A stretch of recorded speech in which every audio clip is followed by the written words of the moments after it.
And Madam Secretary, welcome to the Subcommittee on Labor, Health, and Human Services and Education. We're honored to have you here today. And as you know, it's a busy day today on Capitol Hill, but we look very forward to your testimony and talking about the Department of Education.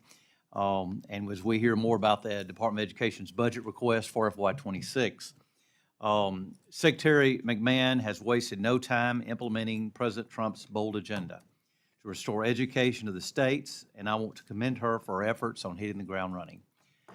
First, I think we need to acknowledge the situation that the Trump administration had to face on day one, and that was plummeting test scores for our K through 12 students and millions of borrowers who had never paid $1 on their student loans.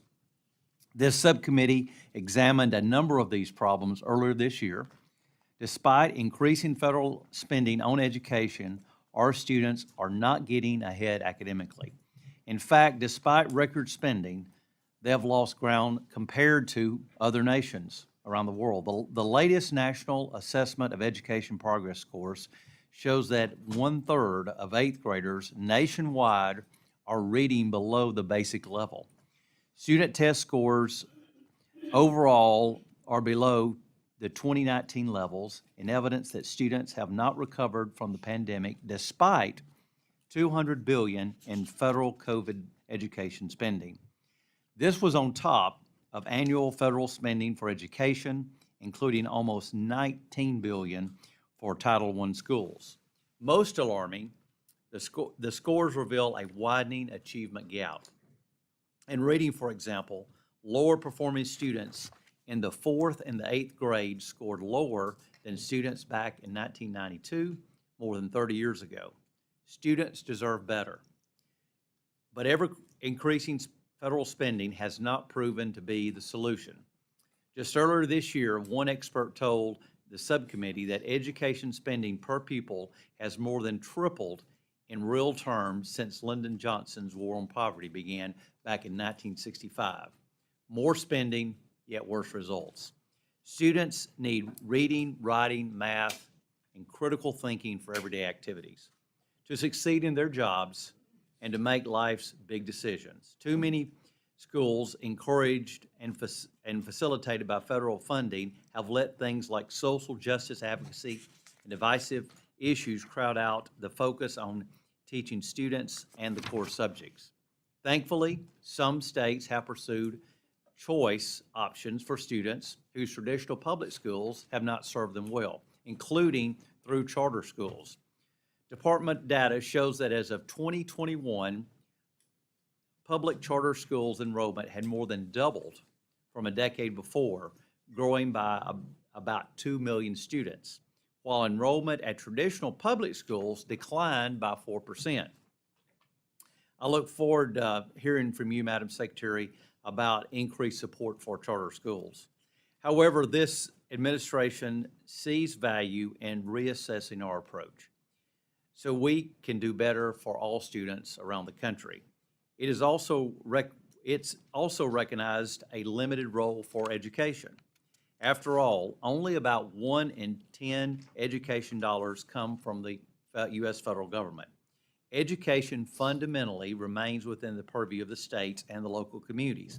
At the same time, I should note that we can still make priority key areas such as support for schools that are near federal military installations and under-resourced schools in rural areas, while limiting the overall federal role.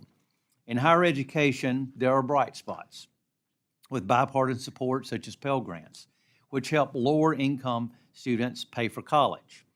The prior administration some way made a broken financial aid system worse, injecting more politics into the student loan program.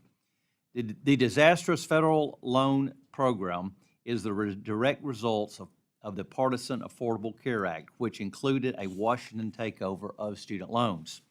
As we all know, a Washington takeover of anything is rarely a good idea. The ACA converted the guaranteed loan program into a federally run program. At the same time, members of Congress were told that it would save $60 billion over 10 years. However, In projections released last year, the CBO reported that it expects the government will lose 18 cents on every dollar it lends in 2025. Not a dollar of savings to be had. Thankfully, the Republican-led reconciliation efforts this year seeks to address some of these shortcomings.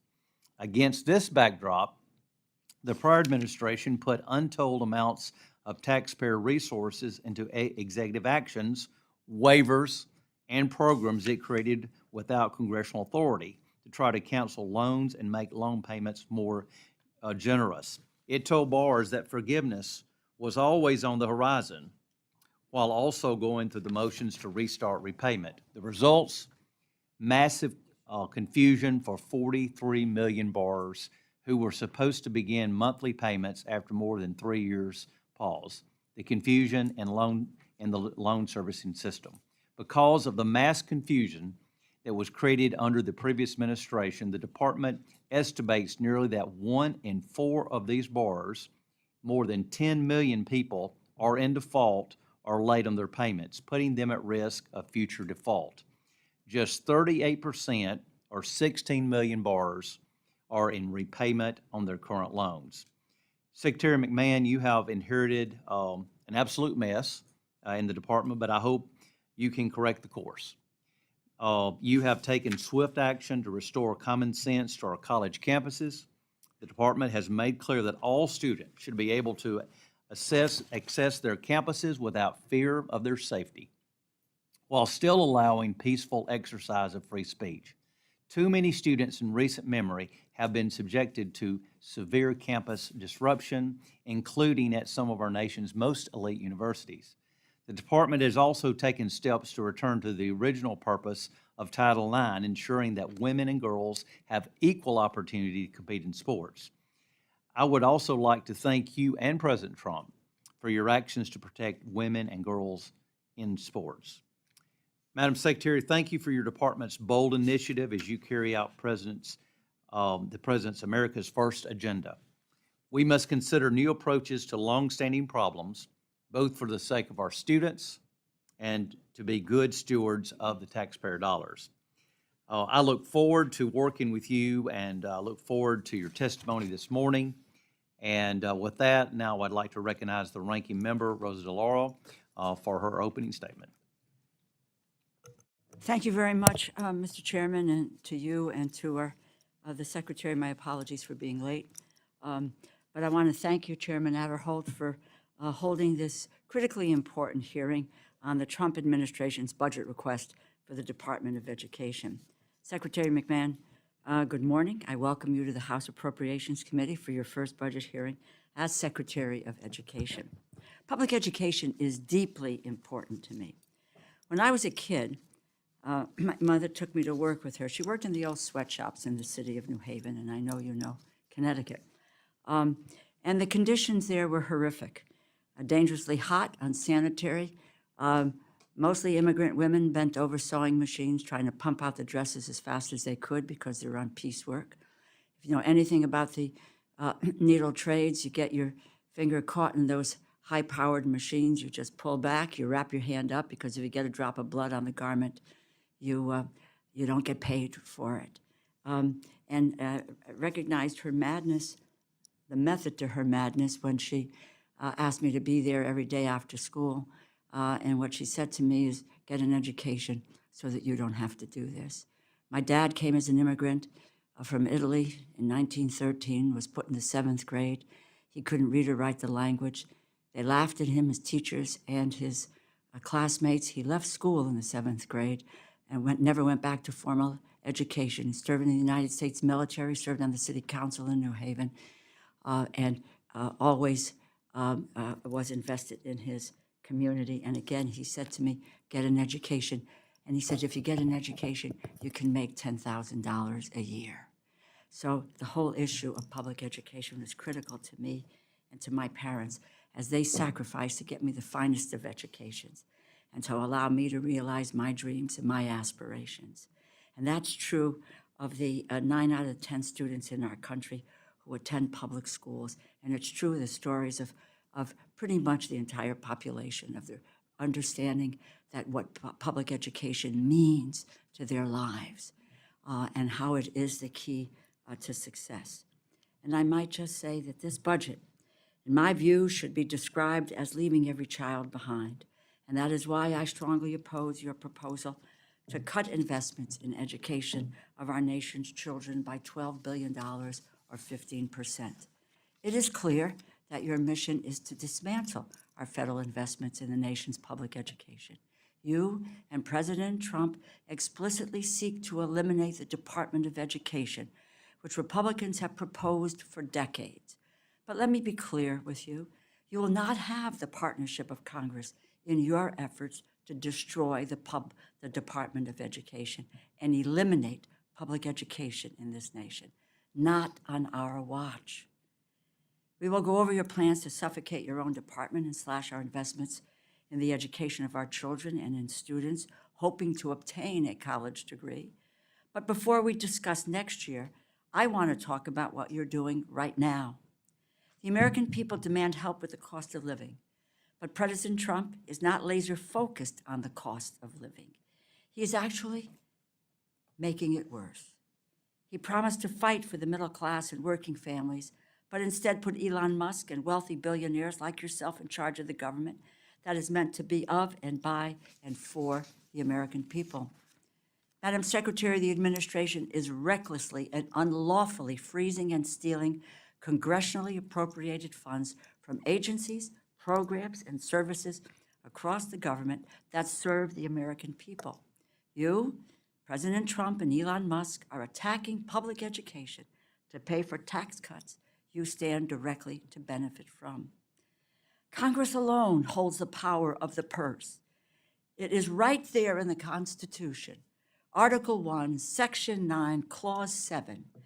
Congress, not the president, determines how the taxpayers' dollars are spent. The law of the land is the 2024 budget. We are living in 2025 under a continuing resolution that carries forward the 2024 budget. And that is the law that you are bound to follow. Furthermore, the Department of Education was created by the Congress, and it can only be undone by the Congress. Under your leadership, the department, hundreds of millions of dollars have been frozen, and entire programs have been terminated. Funding for vital research, protection of students' civil rights, and programs that support the recruitment and professional development of effective educators have been terminated. Madam Secretary, if Congress agreed with your determinations that these programs do not deserve funding, we would have decreased the funding for these accounts accordingly. We did not. Nor did we remove funding for the department staff, but you took it upon yourself to eliminate half of the Department of Education's workforce. By recklessly incapacitating the department you lead, you are usurping Congress's authority and infringing on Congress's power of the purse, and you will continue to lose these battles in the courts. You have been blocked from letting DOJ access student loan borrowers' private information, from interfering with local school curricula, from punishing school districts for curricula you disagree with, and from stealing COVID relief aid from states and school districts. And there are many more. For as long as you continue to deliberately and flagrantly defy the law, you will continue to lose in court.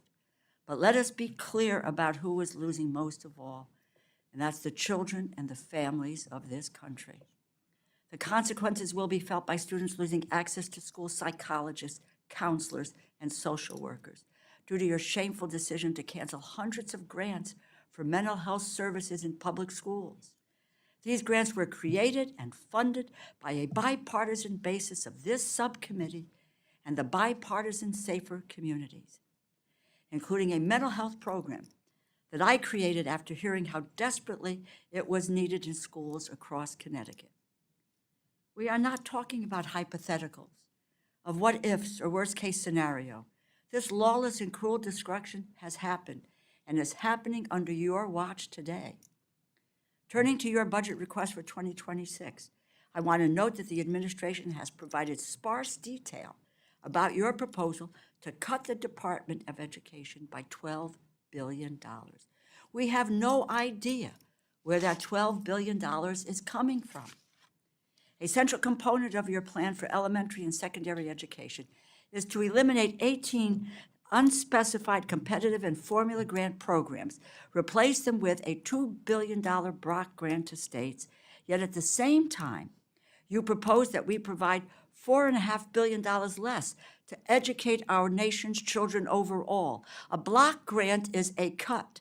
All of my colleagues here know that the states cannot afford to pick up the slack. Your visions for students aspiring to access and pay for college is particularly grim. You take away need-based financial aid for 1.7 million students, and you eliminate the federal work-study program, opportunities for more than 500,000 students who need it to help finance their education. They are from working families, middle-class families, vulnerable families, and they work in order to be able to pay for their education. These are students from working-class families. They're working their way through college. You know, some families do not need financial assistance to go to college, but that's not true for the rest. Madam Secretary, in the middle of a cost of living crisis, you are pulling up the ladder for everyone who has not found their way to extraordinary wealth or even enough to simply make ends meet. What will happen if you get your way? What will happen if your department is dismantled and our investments in education vanish? Madam Secretary, your grandchildren, my grandchildren, Elon Musk's grandchildren, President Trump's grandchildren will be just fine. But it's the children and the grandchildren of hardworking Americans will suffer, and they will fall further behind those whose families enjoy enormous wealth and privilege. I do not believe the American people want larger classes, fewer teachers, but that is exactly what you are aiming to deliver. I do not believe students and families want you to turn a blind eye to predatory, for-profit charter schools and colleges, but you appear prepared to continue to let scammers steal the money and the educational dreams of hardworking families and aspiring graduates. I understand the administration is eager to find a way to give yourselves a tax cut, but by doing so and dismantling public education is indefensible. Your actions are lawless, they reek of disdain for public education, and they are hurting the most vulnerable in our nation. Education is not a handout. Education is not waste, fraud, or abuse.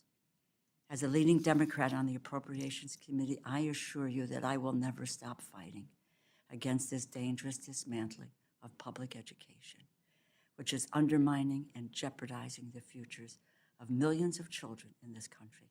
I look forward to your testimony, and I yield back. Thank you, Ranking Member, and I now would like to turn to our witness, Secretary McMahon, and you'll have 5 minutes to deliver your opening remarks. You've submitted written testimony. It will be included in the full record, but we do recognize you and look forward to your comments. Thank you very much.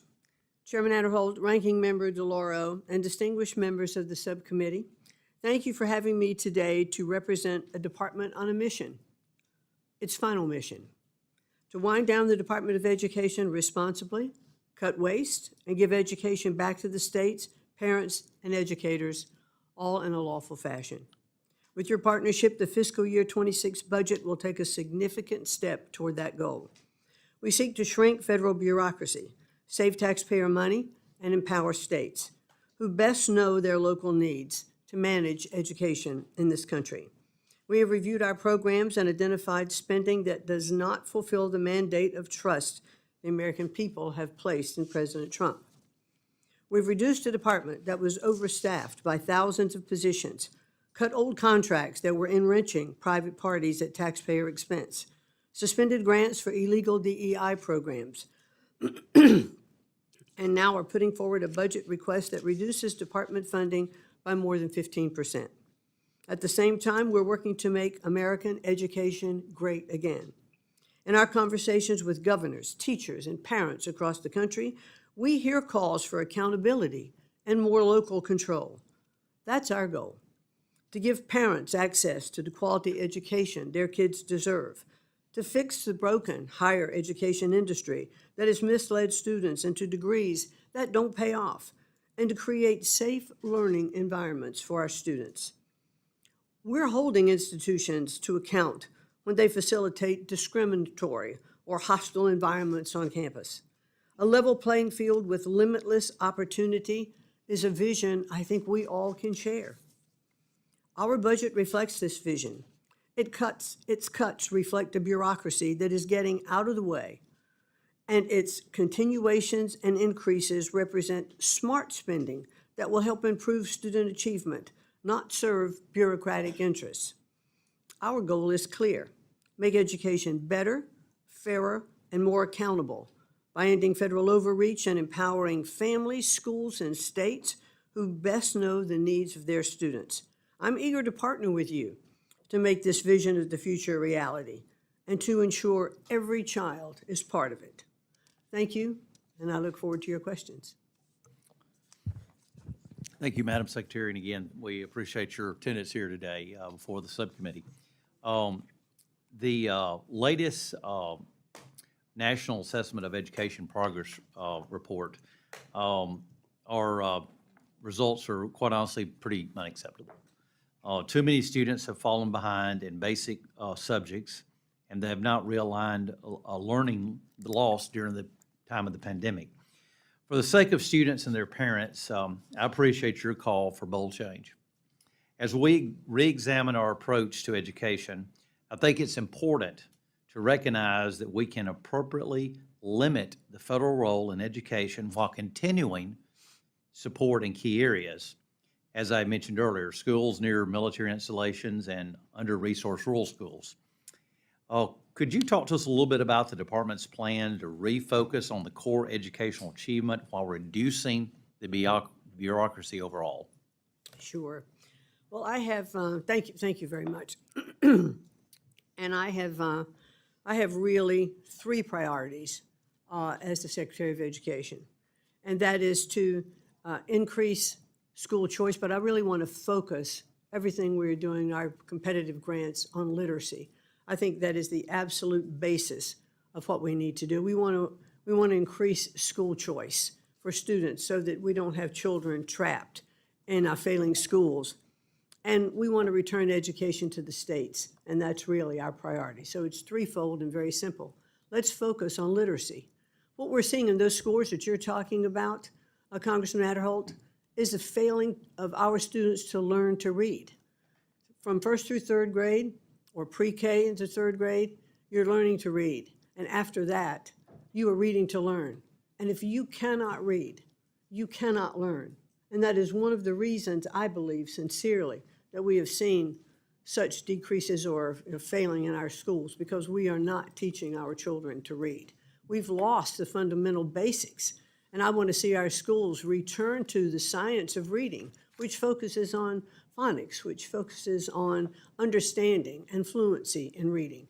Because if we can get that right, I think we're going to see a great deal of improvement in our schools across our country. But we're not doing it. And I think there have been programs that have been tried with the best of intentions, but they've not succeeded.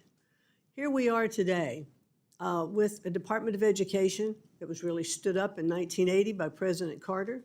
We've spent over $3 trillion during that time. And every year, we have seen our scores continue to either stagnate or fall. It is clear that we are not doing something right. We need a change. We need a shakeup. We need to do things differently than what we're doing. And let's get back and focus on what was successful. Let's focus on our public schools as well as charter schools, as well as other schools that can deliver homeschooling. The president is absolutely focused on making sure that children have the right to an education that is best for them, and that parents should be deciding where their children can go to school and get the best education. They should have those opportunities, whether they're private schools, charter schools, public schools, homeschooling. They need to have the choice so that they can succeed. I believe that parents know what's best for their children. I think that parents working with local educators, Local superintendents can develop those programs for schools which will deliver the best results. The President and I certainly agree that the best education is that is closest to the child. Who better to know and understand what a child's needs are than that teacher working in the classroom, than that parent in cooperation with the teachers in that classroom to help understand what that child needs. So clearly, my focus is definitely going to continue on bringing education closest to the states. And I, like you, Ranking Member DeLauro, am a product of public school systems. My parents had dreams for me as well. I was an only child, and they really wanted to make sure that I went to college and had the opportunity for the American dream. So I appreciate very much that background and where you were coming from as well. Thank you very much. Oh, I noted earlier in my comments about 1/4 of the federal student loan portfolio is in default or late stage of delinquency. Borrowers who are very behind on their repayments would be in this category. Only about 4 in 10 borrowers are actually in repayment or current on their loans. And I think we need to be clear the impact of this situation that was set in motion by the previous administration is both individual and corporate. Individuals across the country are at risk of damaging their own credit ratings and going into default. This kind of financial damage can be devastating to countless constituents across the country. And our country is at risk of losing billions of dollars because of the previous administration's disastrous messaging about loan forgiveness and repayment. My time is fading away, but if you could just briefly tell us how the department is facilitating an orderly return to repayment, including directing struggling borrowers to available resources to help them get back on track. Well, thank you, and I think that is one of the keys. We are directing them through our website, studentaid.gov. They can go and look at the different payment option plans that they can be part of to repay their loan. You're absolutely correct that we have lost hundreds of millions of dollars. I understand that COVID was part of some of those programs. It was right, I think, to take a step back during COVID. But once COVID ended, we should have resumed collection on those payments and voluntary payments. And I do believe that the past administration, with confusing messages that they were sending about loans being forgiven, et cetera, I'm not too sure why anybody would have stepped up and paid if they thought it was going to be forgiven. But we've put a program back on track now. We sent letters on May 5th.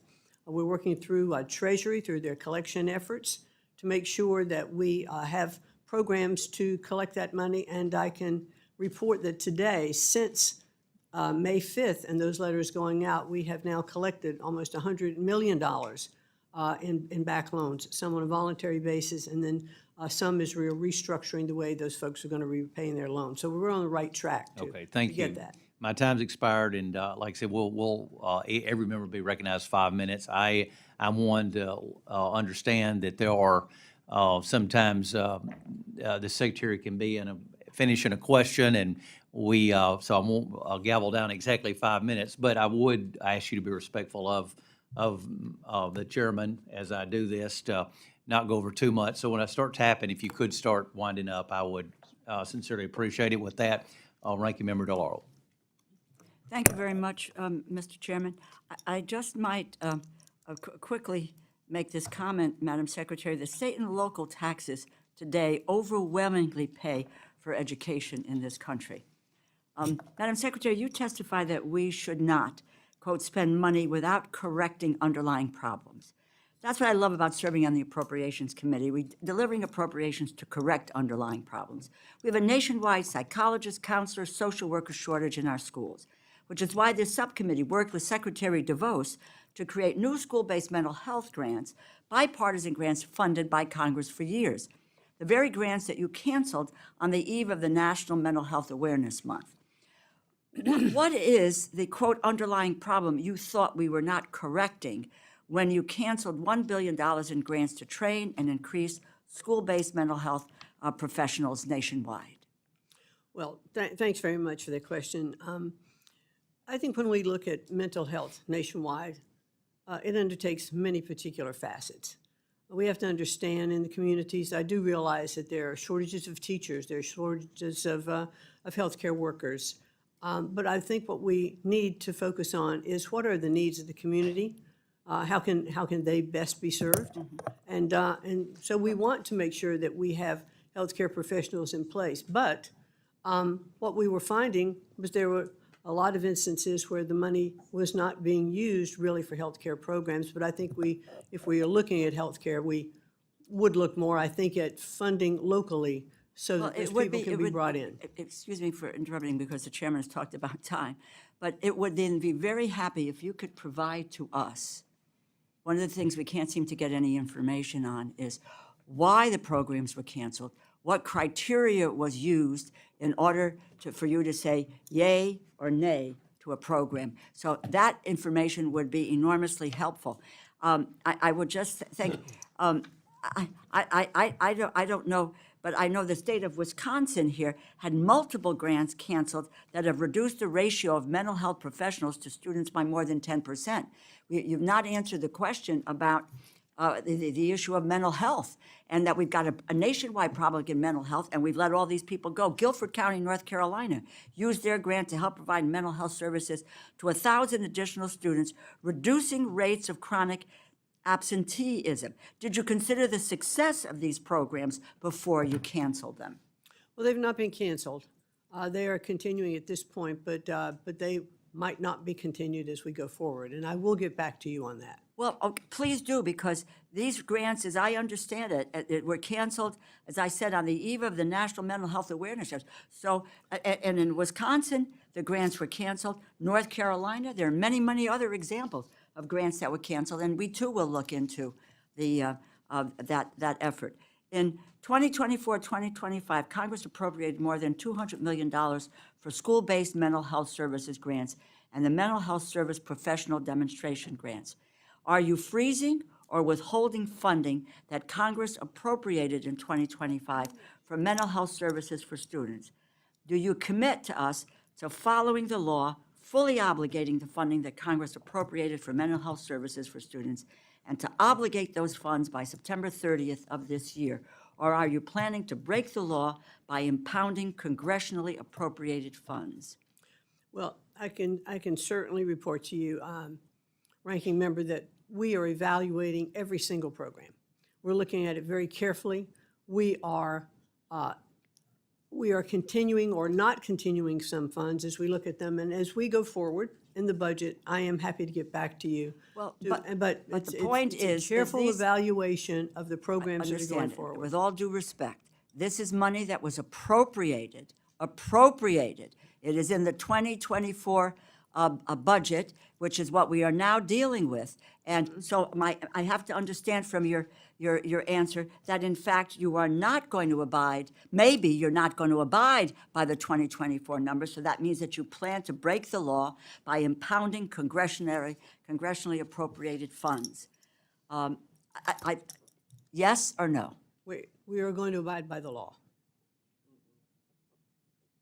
Then that means, and I just want to say, that means that you are going to spend the dollars appropriated by this subcommittee to carry out those programs as directed in the 2024 budget that we are living under for 2025. So that means by September 30th, that money will be expended for all of the programs that are listed. We will abide by the law.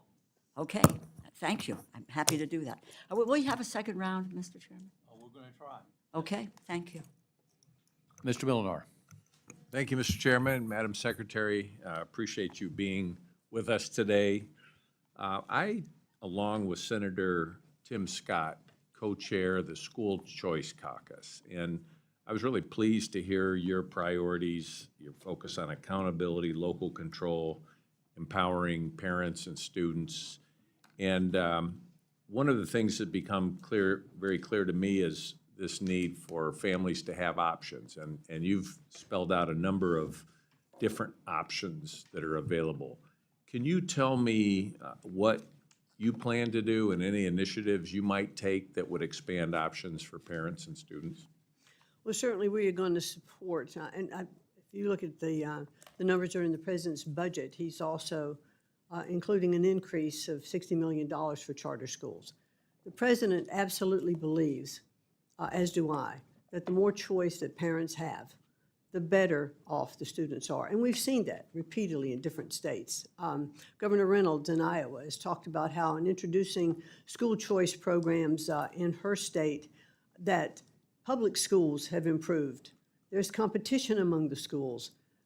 Scores are better when they have the opportunity, to compete, and schools can do what they need, and parents can put students where they know they will thrive in different, whatever that school program is. I mean, we've looked at different schools. I was talking to Governor Stitt from Oklahoma yesterday, and he was telling me about one of the special schools that they've set up in Oklahoma is relative to, I forget the exact title, but it was mechanics for airplanes. And he said, look, in my community, this is very, very strong. And so part of the schooling that we are developing for those is to having these students in secondary education already looking at these kind of programs so that when they graduate, they're ready to move right into the economy. So I think we have to reimagine education totally, because look, when I was coming along, when my kids were coming along, everything I said to them was, you need to go to college. You have to have a 4-year college degree in order to get a foot in the door to start your life, to make a good wage. And while I still believe in in higher education for many, many students, I think that's not the right pathway for every single student. And I think we need to focus on the programs in those communities, in those schools, and give local communities the opportunity to develop their curriculum, as I mentioned with Governor Stitt, around what is necessary needs for their community. We'll have more success. We'll have higher graduation rates. We'll have students stay in school when they can focus on subjects that are of interest to them. And I just think that that's going to be incredibly important as we move forward in how we look at our education landscape. Thank you very much. And I want to turn to the influence of the Chinese Communist Party in our educational system. 2 years ago, I asked your predecessor, Secretary Cardona, if he was aware of efforts by the Chinese Communist Party to influence the U.S. education system, and I was surprised. He told me he wasn't really aware of that. Are you familiar with the efforts by the CCP to influence American education? By things I have heard, yes. And one of the things that we are stressing very, very much under Section 117 is to make sure that these colleges and universities are complying with the law and reporting to us when they have received donations over the $250,000 minimum. We found that there are many that are not doing that. One of the things that we put in place is to make sure that as universities are looking at their hiring practices, what kind of vetting are they doing with those particular professors that they're bringing in, or students that might be coming in on campus? What can be that effect and that influence? But it is very important, I think, for us to know how much money is coming in from foreign countries. Thank you. And last year, our Select Committee on the Chinese Communist Party released a report, CCP on the Quad, and it detailed how federally funded research at universities has advanced the CCP's military goals. We also highlighted concerns about how many American universities have joint institutes in China where they partner with Chinese universities. As a result of this scrutiny from our committee, UC Berkeley, University of Michigan, Georgia Tech, and Oakland University have all ended these joint institutes. And there are a number more that could be ended. I'm asking if you would consider leading an effort across the administration to work with those remaining universities with joint institutes to close them so we don't have continued efforts by our, in many cases, taxpayer dollars helping with the Chinese military-industrial complex funding. Well, we certainly are investigating a lot of those universities who do still have those ties, and I would like to work with you to make sure that we are operating our universities in the best interest of the people of the United States and our government. Thank you. And I'm sure the Confucius Institutes are on your radar screen. Sometimes their efforts morph into something very similar called the Confucius Classroom. Is that something that we can work with you on to prevent that malign influence into our K-12 system? Sure, I'd like to and enjoy working with you on that. Thank you very much. I yield back, Mr. Chairman. Thank you very much, Chairman. And again, as I promised, I came back. The President instructed you to take all necessary steps to facilitate the closure of the Department of Education. Did you check with your counsel or legal advisors as to whether or not you had authority to accomplish that request? The President's executive order and his direction to me was to take those steps to lawfully shut down the Department of Education and to work with Congress to do that. I understand what you said, but his quote was, "Take all necessary steps to facilitate the closure of the Department of Education." It was not, as you suggest, from the reading of his quote and his executive order, inclusive of consistent with the law. But that's your interpretation of what he said? I would like to look at it again and get back to you, but I do believe he said to lawfully close down the Department of Education. At least let me rephrase and say, that is clearly his direction to me. We both know and understand that the Department of Education cannot be closed unless Congress votes to do that. So my goal, when I came on board, and he asked me how I thought we could do that, and I said my goal would be to work with Congress so that we could have transparent programs. I would like to, at the end of this program that I'm working on, as we try to bring up our test scores and work with our local states to bring education back to the states, to make sure that states have best practices and the tools to deliver those best practices. And so by sharing them with Congress, I would hope that Congress would look at them and say, you know, eventually, I believe that this is going to be in the best interest of our students. This is not taking away funding. This is having funding go to the states for, you know, for Title I-A, for IDEA. That is continuing. It may flow through in a different tranche. Okay, as you know, we have time constraints. Okay. I hear you. Having said that, does the budget that is submitted to the Congress of the United States for fiscal year 26 include full funding for those programs that the Congress has authorized and directed be established and carried out? Well, as you know, Congressman, we are dealing with the skinny budget at this point. Not all of the programs have been put into the full budget of the president, but I can tell you that the Title I-A funding and IDEA funding is fully funded under the Let me ask vast you budget. about Yes. that. I have a table that shows me about $4.3 billion were established for those programs and are going to be, those 18 programs to which I think you refer, are going to be put down into a single grant of $2 billion. Can you tell me, now that's a $2.3 billion, that's about a 55–60% reduction. What will not be done, excuse me, is A, accurate that we've taken 4.3 down to 2.8 or 2 billion? Is that accurate? Well, let's be clear about one thing, though. The Title I-A funding and IDEA funding is in full. Correct. So they're not part of the 18 that is being compressed. So the 18 programs that you mentioned Yes. are really, they will be compressed into $2 billion, which will operate like a block grant to the states, where I think they can best be utilized by understanding what is needed in the states and the communities. So when you say we're not, I understand Title I, but almost always when we talk about block granting programs, we make very, very substantial substantive cuts in the availability of resources for the programs that are covered. That is my reading of 18 programs going into, which we are now spending $4.3 billion on, down to $2 billion. It seems to me that is eliminating very substantially, without authority from the Congress, programs that the Congress has enabled and directed be undertaken for the American people. Well, let's look at it this way, if we could.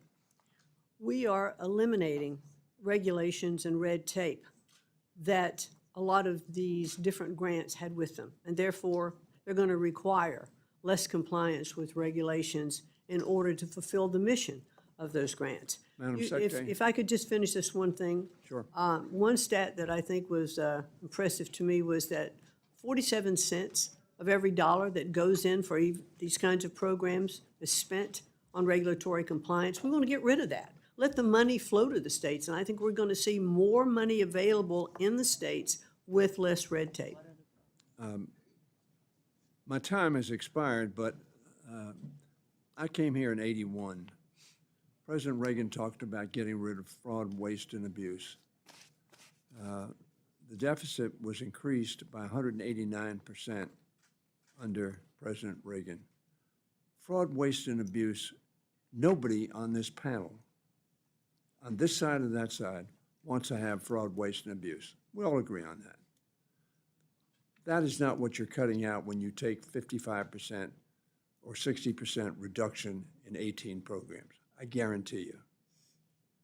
Thank you, Mr. Chairman.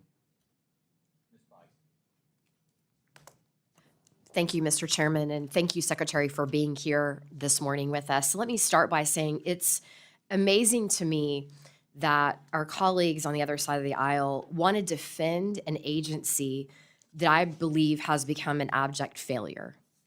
If you look at the stats of students across the United States, the reading scores have plummeted, the math scores have plummeted, we are not doing well in science, and we have to do something different.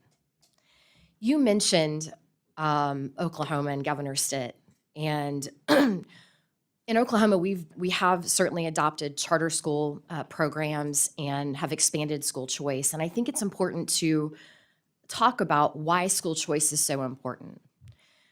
You have students attending Good Shepherd, which is a school in Oklahoma that is focused on making sure that our students with developmental disabilities, particularly with autism, have the opportunity to attend a school that meets their needs. You have Mission Academy, which is a school that helps children who are battling substance abuse. It's a very unique environment for them to be able to leave a public school, in many cases they've been in, and be able to get a specialized education, but also address the issues of substance abuse with these young people. So I applaud what you're trying to do. I think it's important that we look at the results. That's what we're looking for here. As a mother myself who decided to send my children to a private Catholic school because I wanted them to get a faith-based education, that was my choice. And I appreciate that. And it is frustrating to me to hear my colleagues, talk about how great education is when we know the numbers say something very different.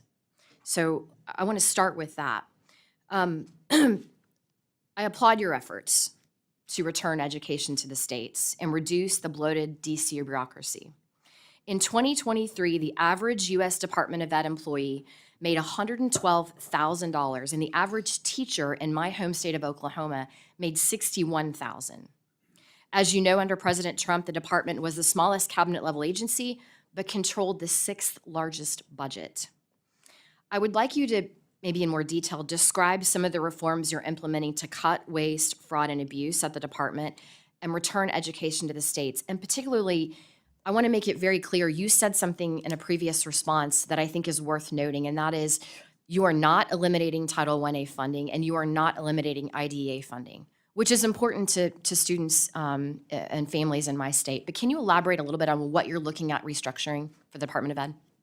Certainly. Well, first of all, we did look at numbers of employees we had at the Department of Education, and based on the fact that we are looking to wind down the department, we started looking at, was there overlap in the number of people that we had? So we did reduce the department by about half, but we brought some back when we really evaluated all of our programs. I think we've looked at them very carefully. We wanted to make sure we had the right number of people doing the right number of jobs.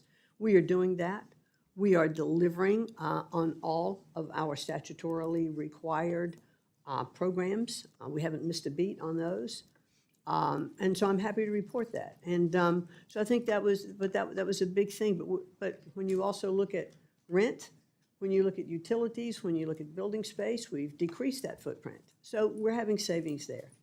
But other ways we're looking at savings. We have examined some of the contracts. One of the things we've talked about here are the NAEP scores, the Nation's Report Card. And I want to assure everyone the NAEP scores are going to continue. The contracts are in place to take us through the next 4 or 5 years. It is important to have a national report card. But what we found out in looking at all of the IES contracts was that we were spending about $1 billion a year on programs and contracts and surveys and research that stayed on the shelves in schools. Teachers didn't use them. Other superintendents didn't use them. So we've taken a good close look at that, and as we enter into the new contracts, we've cut that by over 40% already. So that is one big cost savings, and those are the kinds of things we're doing. We're taking a look at what has just been kind of status quo. We can no longer have status quo. Thank you for that. And one quick other point I want to bring up, and I don't think we have time for a full response, but under the Biden administration, there were 2,500 anti-Semitic incidents on college campuses and K through 12 schools. I have a friend who lives here in the Washington, D.C. metro area. His daughters were attending a public school. They are Jewish. They were targeted by other students. The public school did nothing. And they were forced to remove their children from that public school and put them in a private school. So I hope you will continue to fight to stand up for our friends so that they don't continue to see this anti-Semitic rhetoric across the country in schools. So with that, Mr. Chairman, I yield. Mr. Pocan. Thank you, Mr. Chairman, and May I thank you, just- Madam Secretary. No, I think it's my question time, if I can. I thought I had a few They'll more start the seconds. clock. I just don't want to lose my clock. Oh, And if we could do short-term answers rather than long-term ones too, that'd be helpful, just because I got a lot I'd like to talk about. Let's talk about some waste, need fraud, and abuse a explanation. little more, about DOGE. So you fired 1,300 people, another 600 people took Elon Musk's deferred resignation offer. Did you fire the people, or did DOGE fire the people? I'm not completely clear on that. Most, excuse me, most of that restructuring happened under the acting. Short-term, did you fire, or did DOGE fire? Well, I'm going to tell you who I fired. I know, that's why I'm trying to get short-term So questions. the It's short one term or the is- other, well, right? You're using our time. Yeah. So most of that was done before I came on board. However, the DOGE. decisions in the department I run the department. DOGE does not run the Okay, department. so you didn't answer the question. Did you fire them, or did DOGE? It's real simple. A good majority of that happened before I came on board. Okay, and by a good majority, 2/3, 3/4? But yes, I'd say. Okay, fair, okay. And how many times did you meet with Elon Musk I've about met firing? with Mr. Musk probably 3 to 4 times now, Okay, not including when I was on the transition committee and had several opportunities to speak with him. sure. And then if I understand it right, on your Department of Education employee roster, you have right now at least, is about 16 DOGE employees, is that correct right now, working with you? I can get back to you to the exact number. I don't think it's that high. But we Okay. do have, they are employees. Those that we have are employees of the federal And when government. you did their background checks to see how they're qualified about education, how many had undergraduate degrees and how many had graduate degrees in I education? can get back to you on that. Okay, so you don't know offhand. No, Did you ask that question? no. No, okay. Did you ask if any of them were teachers previously? I did not interview those people that are part of the Okay. DOGE group. And did you ask if any of them worked in schools? Did you know if they were Actually, I had a asked? conversation with one of them yesterday who did have a background in education, technology education, and had worked across several different aspects and was really schooling me a little bit on some of the AI things that we could bring in. So one of them had a good background, good. Any of them work in universities that you know of prior? I don't know. Okay. Fair enough. So part of my concern is, I know yesterday there was this big splash, Elon Musk is stepping back. We call that horse hockey where I come from, right? We know it's not real. He's in the back closet. I understand you guys don't want his, front and center, but he's still in the room. And he's still making a lot of these decisions.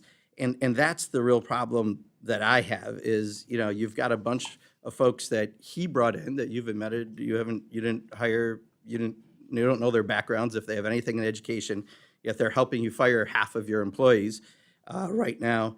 And I'm really concerned about that. Do you know if any of them have requested or gained access to any sensitive data held by the department, including student loan borrower data? Well, as government employees now, they have been vetted through the same process than any other government employee would. And so what access would be granted to other They government would have. employees, Okay, they have. that's fine. And then, do you know the number of people that you've had to reinstate of those fired? It's about 74. About Yeah. 74. So how did that happen? Because, I've been an employer for 37 years.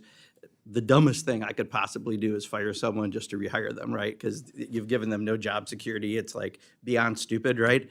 Not saying that because you didn't do it. Clearly, it sounds like this is from Elon Musk. But how did that happen, that people got fired and no one thought of you might need them in your Well, department? some of that did happen when I returned. Okay. Now, I was in the private sector. I have done restructuring in firms, and it's painful to do that. Yeah. But And fire you- people wait, to no, rehire them? well, here's the thing. Like, usually that's not a strategy. When you are restructuring in a company, you hope that you're just cutting fat. Sometimes you cut a little in the muscle, and you realize it as you're continuing with your programs, and you can bring people back to do that. Yeah, So or that's you what can we plan did. ahead and not fire people to rehire them, right? That would be another strategy that I think is more often used. Would you agree? Well, I'm saying that I have been on both sides of that coin, and I found them both to be effective. Okay, interesting. We have a different perspective on that, but maybe the world of all-star wrestling is different than my world of business to business.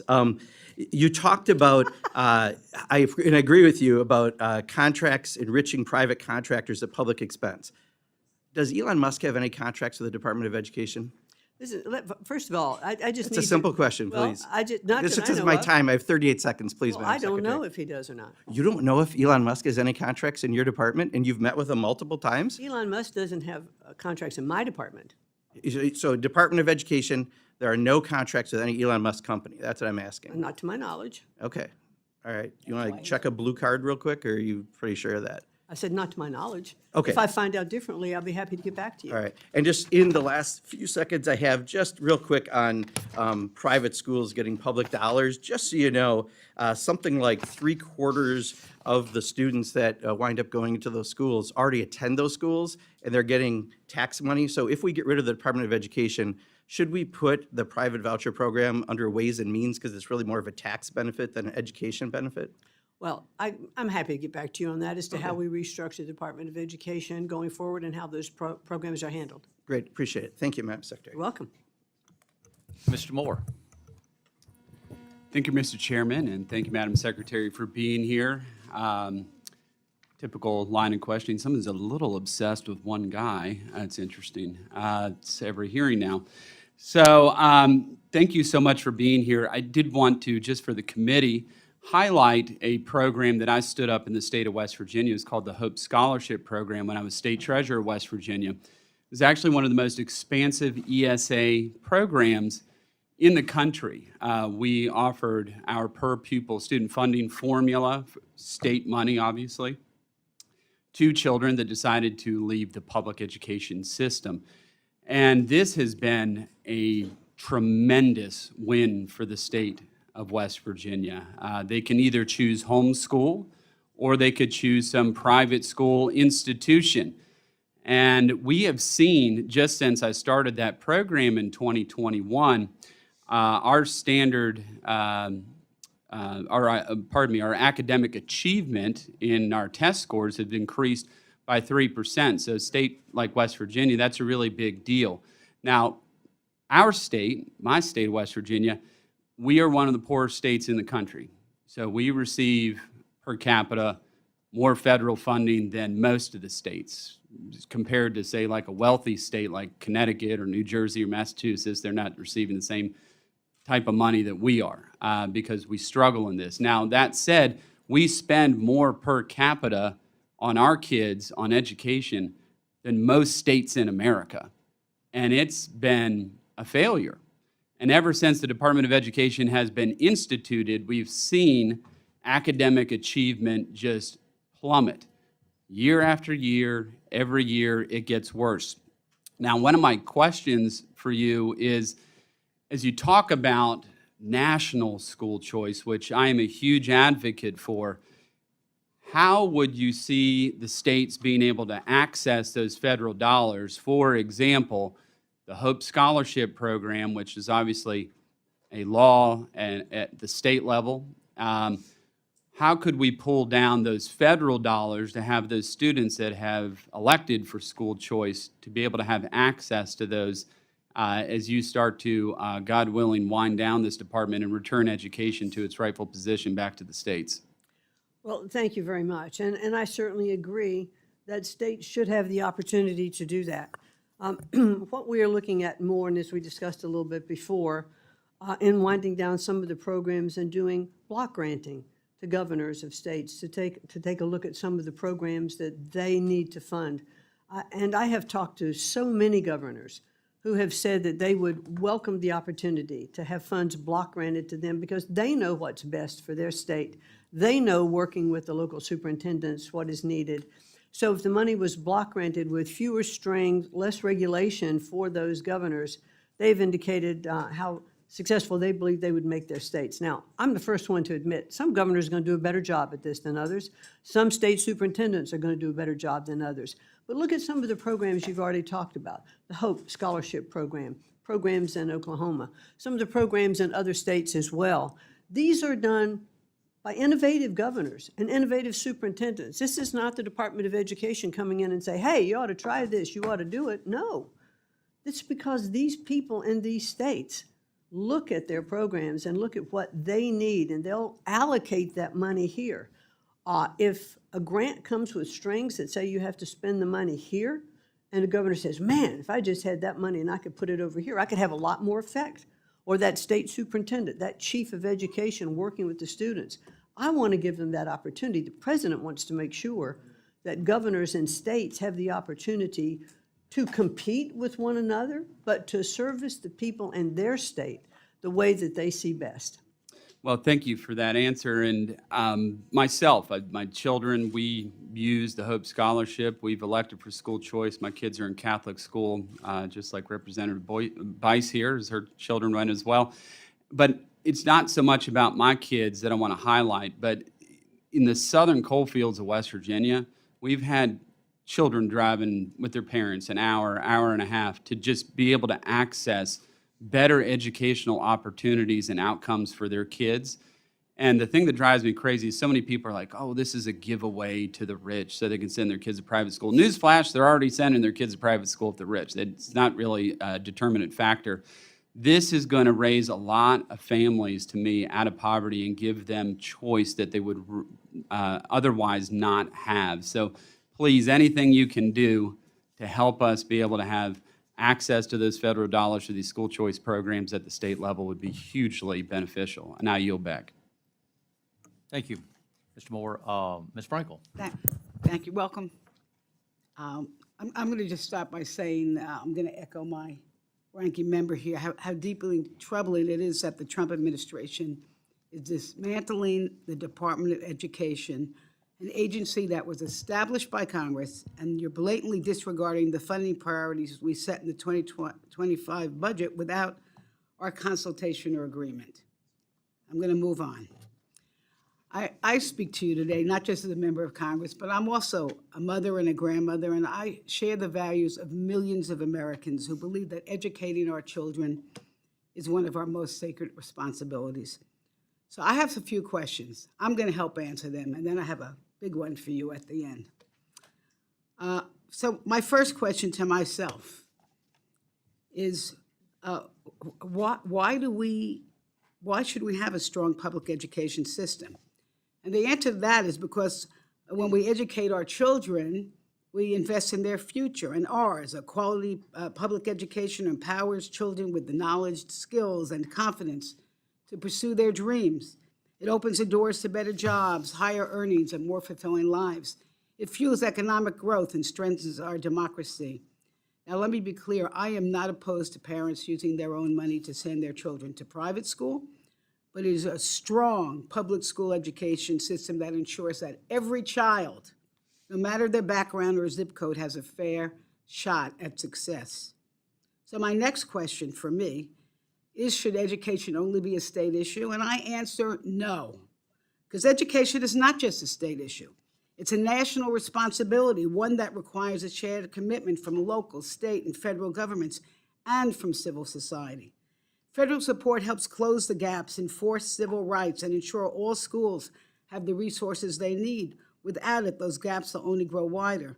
And while the state's administration administer education policy and local control is important, it's the federal oversight that guarantees fairness, accountability, and equal opportunity. From desegregating schools to supporting students with disabilities to protecting children from discrimination based on race and sex, disability, national origin, or shared ancestry, the federal government has played a vital role.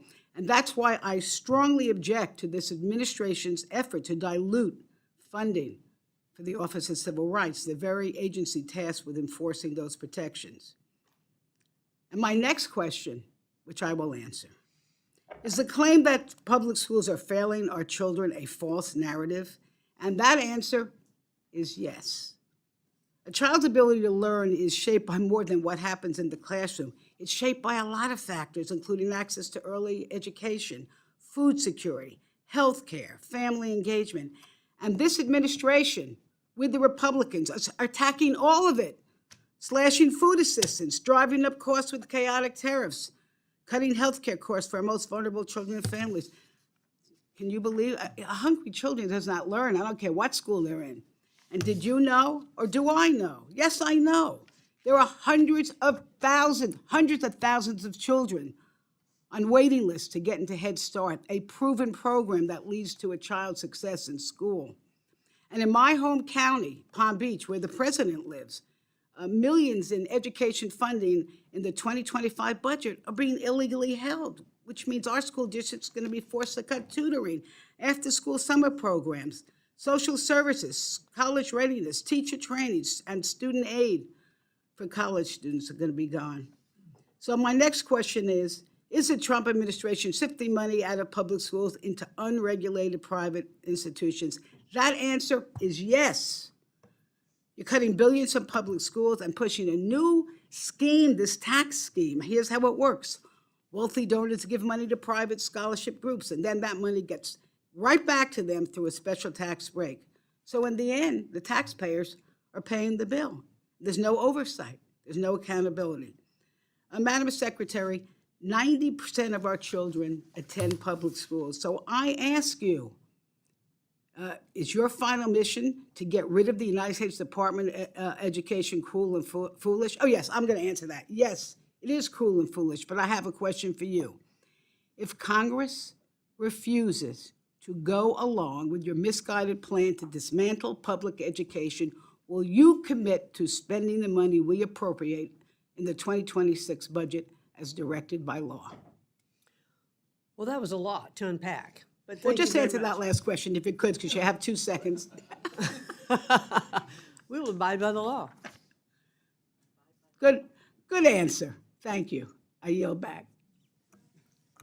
Mr. Elzey. Thank you, Mr. Chairman, Ranking Member. Thank you, Madam Secretary, for being here. Let's go back in history a little bit. The creation of the Department of Education came about after the 1976 election in which Jimmy Carter got elected, and he promised the NEA, the nation's largest teachers union, a Department of Education. Previously, those roles had been Department of Health and Human Services and a couple of others. So in order to get that done and get the endorsement to win 1980, we created the Department of Education. I'm pretty sure that my well-spoken, well-regarded colleagues on the other side of the aisle who have questioned you previously, with the exception of one, not one of them got their public education under this Department of Education on the federal level. They were all educated by public education without having the Department of Education, Health and Human Services, Department of Justice. They all had different roles, and then we put it all into one. So we've spent billions and trillions of dollars, as you mentioned. Meanwhile, the state of Texas, I checked with my friend in the legislature, the state of Texas, which is perfectly capable of taking care of kids in the valley, in West Texas, in the Panhandle, in North Texas, down on the coast, all of which have different demographics and different needs. We're going to spend $100 billion in the state of Texas over the next 2 years providing for our own public education according to our standards because our local school districts know how to educate their kids. So if this is a question of mental health, well, that belongs at the Department of Health and Human Services. If it's about civil rights, that belongs at the Department of Justice. 10% of the funding that goes to public education in this country is sent from the states back here. Washington employs a whole bunch of people, has some strings attached, and then goes back down. So this existed prior to 1980. All of my colleagues on the right, except maybe Steny Hoyer, because he's pretty young, were educated without the Department of Education. So being a Navy pilot, I tend to watch a few movies. One of my favorites is Office Space. So let me ask you, what do you think, as the Secretary of Education, what would you say you do here? What would you say the Department of Education does, and is it accomplishing that mission, Madam Secretary? Well, thank you very much. You've made my case quite a bit for me already. But what I found in talking with so many people when I took on this position was the misunderstanding of what the Department of Education doesn't do. It does not set curriculum. It doesn't hire teachers. It doesn't specify books. It doesn't do all of those things. It is actually a pass-through mechanism for funding that is appropriated by Congress. And whether the channels of that funding are through HHS or whether they're funneled through the DOJ or whether they're funneled through Treasury or SBA or other departments, the work is going to continue to get done. So what I've been focusing on as the Secretary of Education is really understanding where these grants are, where these programs are. How do we make sure that they aren't wasteful? How do we reevaluate the contracts, as I talked before? Let's do savings going in as we're recommending, our budget cuts. Let's make sure that the programs that we're putting in place are best serving the students of those states. And that's the work that I'm focused on every day. Thank you. I want to make it clear to my colleagues that I think there's a lot of waste, fraud, and abuse in the federal government. Remember, 1980, Department of Education. 2001, Department of Homeland Security, which basically just added another level of bureaucracy and cost to the American taxpayer with a questionable amount of return on that investment on safety, because all those agencies underneath already existed, just like they do in the Department of Education. I would argue that I don't think that the folks of Connecticut want somebody like me telling them how to educate their kids, any more than I want anybody from Connecticut telling me how to educate my kids in the state of Texas. This is better done at the state level. There's nothing about education in the Constitution, not one word. So my case is, if it's not in the Constitution, let's start with that. Let's reabsorb the functions of the Department of Education into other agencies just like it was before. And I think we're going to be just fine, as my well-spoken, highly intelligent colleagues on the right side who were not educated under the guidelines of the Department of Education as it currently exists can attest. Thank you, and I yield back. Mr. Harder. Thank you so much. And Secretary McMahon, thank you for being here. I want to talk about early childhood education. I probably think more about early childhood development than some of my colleagues because I'm still living it every day. I have two young daughters, Lillian and Karina, ages 3 and 1. Like millions of parents, I know firsthand how critical access to early learning is, not just for kids, but for working families and the future of our communities. Secretary McMahon, do you believe every child deserves access to a high-quality early childhood education? I believe that every child deserves access to a high-quality, equal access to education. Great. Then I think we agree. I think every child and every family should be able to enroll their kids in high-quality, safe preschools. As you know, research shows that children who attend preschool are 18% more likely to go to college than those who didn't. We know that early childhood education shapes lifelong outcomes. It impacts literacy, graduation rates, employment, even health and public safety. These are real facts. But I'm concerned about what's happening with Head Start, a program that makes preschool reality for over 800,000 families. I know this technically falls under HHS, but as Secretary of Education, I can imagine you'd care deeply about this topic as you're responsible for the future of every kid in America. Have you discussed Head Start funding with the administration and the budget, and what are your views on what's happening with the current freezes and the challenges with the Head Start program? I've not had conversations with the Department of HHS, so No, they're not part of my budget considerations at this point. Do you have a view on whether or not preschool through Head Start is important as a grounds for a student's education? I think the earlier we can start education, the better it is for every child. I look at mothers who spend time with their children, reading to them when other children may not have that benefit. I think those children definitely have an advantage, and you like to see that. But I don't think that the federal government has the responsibility for that. I think that should be looked at more in state budgets and how states can best set up their programs. I hear you. I did a lot of reading with my daughters and continue to do so. But did I understand that you do not believe that the federal government should be supporting programs like Head Start, and that should be the job of other organizations and states and parents?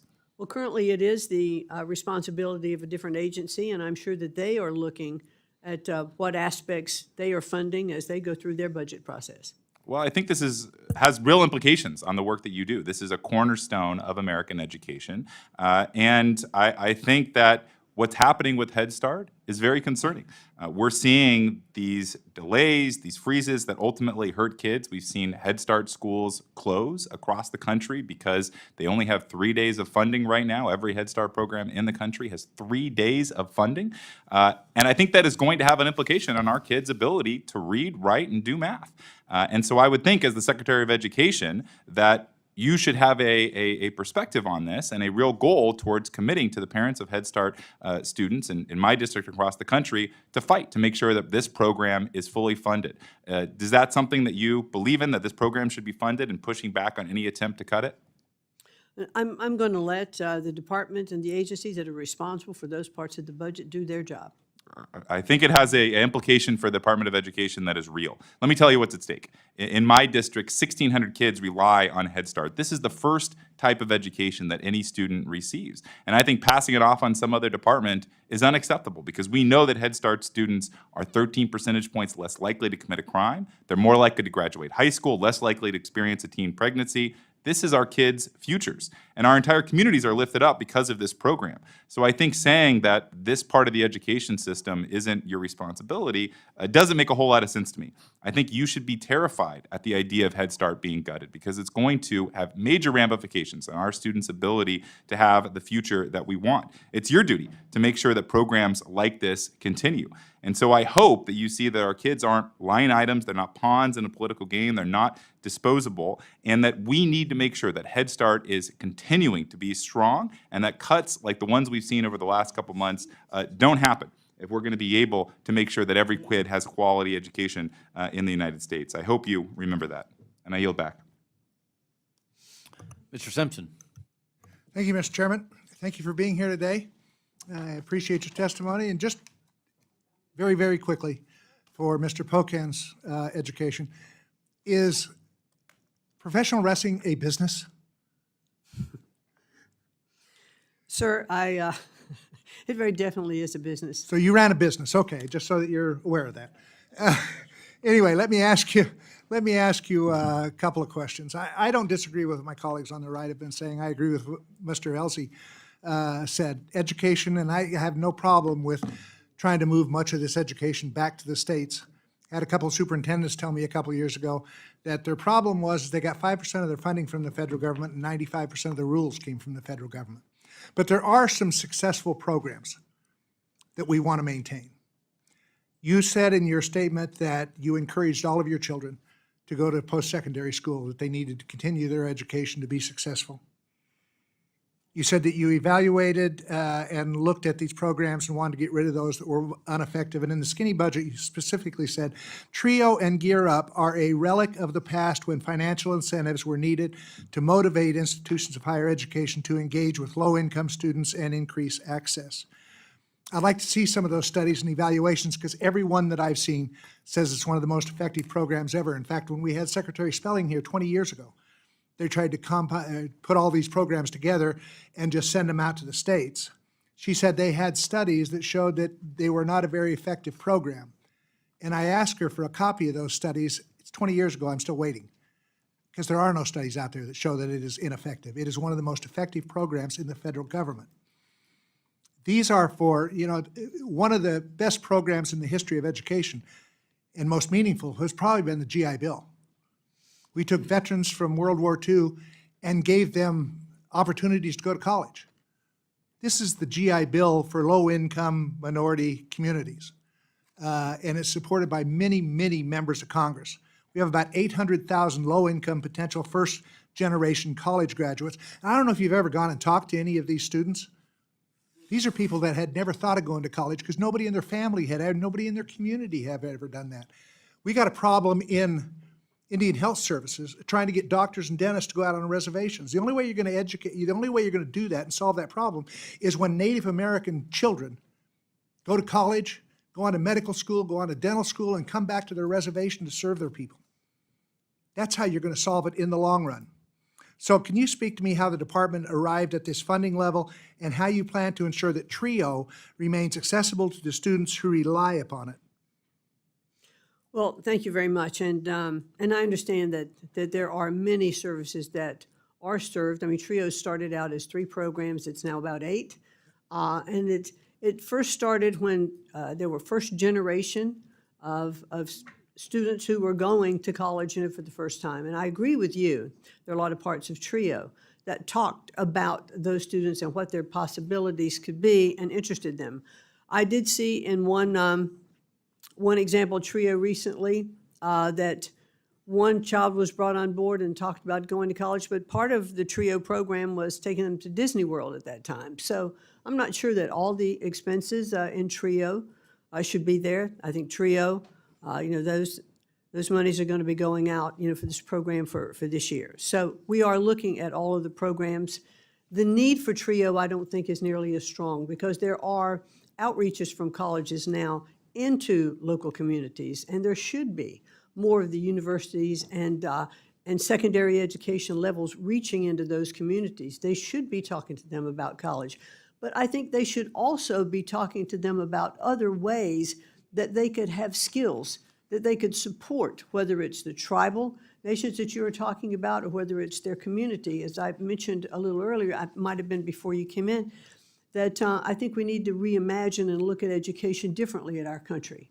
That I think we need more work-based projects, teaching in our middle schools and high schools to prepare people to get into the economy. I mean, we kind of made, we focused on college and degrees, and we kind of made trade skills, hey, that's something that you go into if you can't really make it at college. We need this workforce. Yes, we do. We need this workforce, so let's train a lot of those different kind of programs. Let's give them skills that can make it available for them to go to work right away and be in the economy. Then maybe they will also put themselves through Before you school. eliminate So I- TRIO, so I though, think- I need to see what those programs are that you're proposing that we're going to change them to, because happy to this get is the back most to you. important program for low-income people who had never thought of any, you gave the example of one individual out of 800,000. The program is highly successful. I'd like to say other government programs could learn from this program, frankly. And I would like to know if we're going to change it, how it's going to change and how we're still going to have access to those kids. And I understand that the department has not yet released the continuation awards for the TRIO Upward Bound program, even though those grants expired on May 31st. Could you tell us where we are on those awards? Yeah, I believe that they will be going up by July 1. I think that is correct. If it's not, I will get back to you. Thank you. Ms. Watson-Coleman. Thank you, Chairman, and thank you to my colleague who just asked those questions about important programs that get students ready for college. Good morning, and Good morning. thank you for being here. I'm going to ask you a couple of questions that I just need yes or no. Do you believe that there is illegal discrimination against people who are Black, brown, and other types of discrimination in jobs and education in this country? Yes or no? I think it still exists in some areas. Then can you tell me why the Office of Civil Rights in the Department of Education is being decimated? Well, it isn't being decimated, that's for What is sure. it being? We have reduced the size of it, however. Do you We think are that this- taking on a backlog of cases that were left over from the Biden administration. and Then working why through would those. you reduce the resources if you've got a backlog in addition to having confronted those cases that are going to come before you now? Because we're working more efficiently in the department. Okay, thank you. I've got real serious questions regarding your commitment to civil rights, to our students, to our teachers, to our faculty, and places of that nature. Do you believe that migrant students should have access to public education resources? Well, migrant students do have access. Do at you this believe point. that they should continue? In some instances, yes. Okay. Do you believe that the position of this administration to reduce the resources and the support to migrant students, at the same time they've encouraged and perhaps facilitated the coming to this country of white South Afrikaners? I'm not sure. Is an issue of favoritism and prioritization of white over color? Well, if, I am going to have to take a couple of minutes to answer this. Well, Because answer it. this administration, President Trump has made it very clear that he will not tolerate discrimination, whether it's anti-Semitism, whether it's race-related, at all, on any of our schools. Okay, I'm asking any in you. our I'm schools. asking you Well, about I'm going to your answer this opinion, question if I because I'm may. going to tell you, I know what the president's position is. He's made it quite clear. I'm asking you, as the Secretary of Education, how you perceive this? Yes or no? If this is I not am an the Secretary- illustration of replacement and favoritism, say no. If it I is, am- say yes. I am the Secretary of Education who has been approved to run this agency by Congress, and I was appointed by the President, and I serve at his pleasure under his mandate. So therefore, the Thank you. direction of his administration is what appreciate it. I will follow. Do you recognize the fact that one of the important reasons that the federal government got into public education was to establish that there would be standards so that children would be treated equally in pursuing education, that states had been found to discriminate against Black students in particular in many of the states, and that to send that responsibility and authority back to the states would just enhance those disparities, again, considering the environment in which this president continues to foster about who's important and who's not?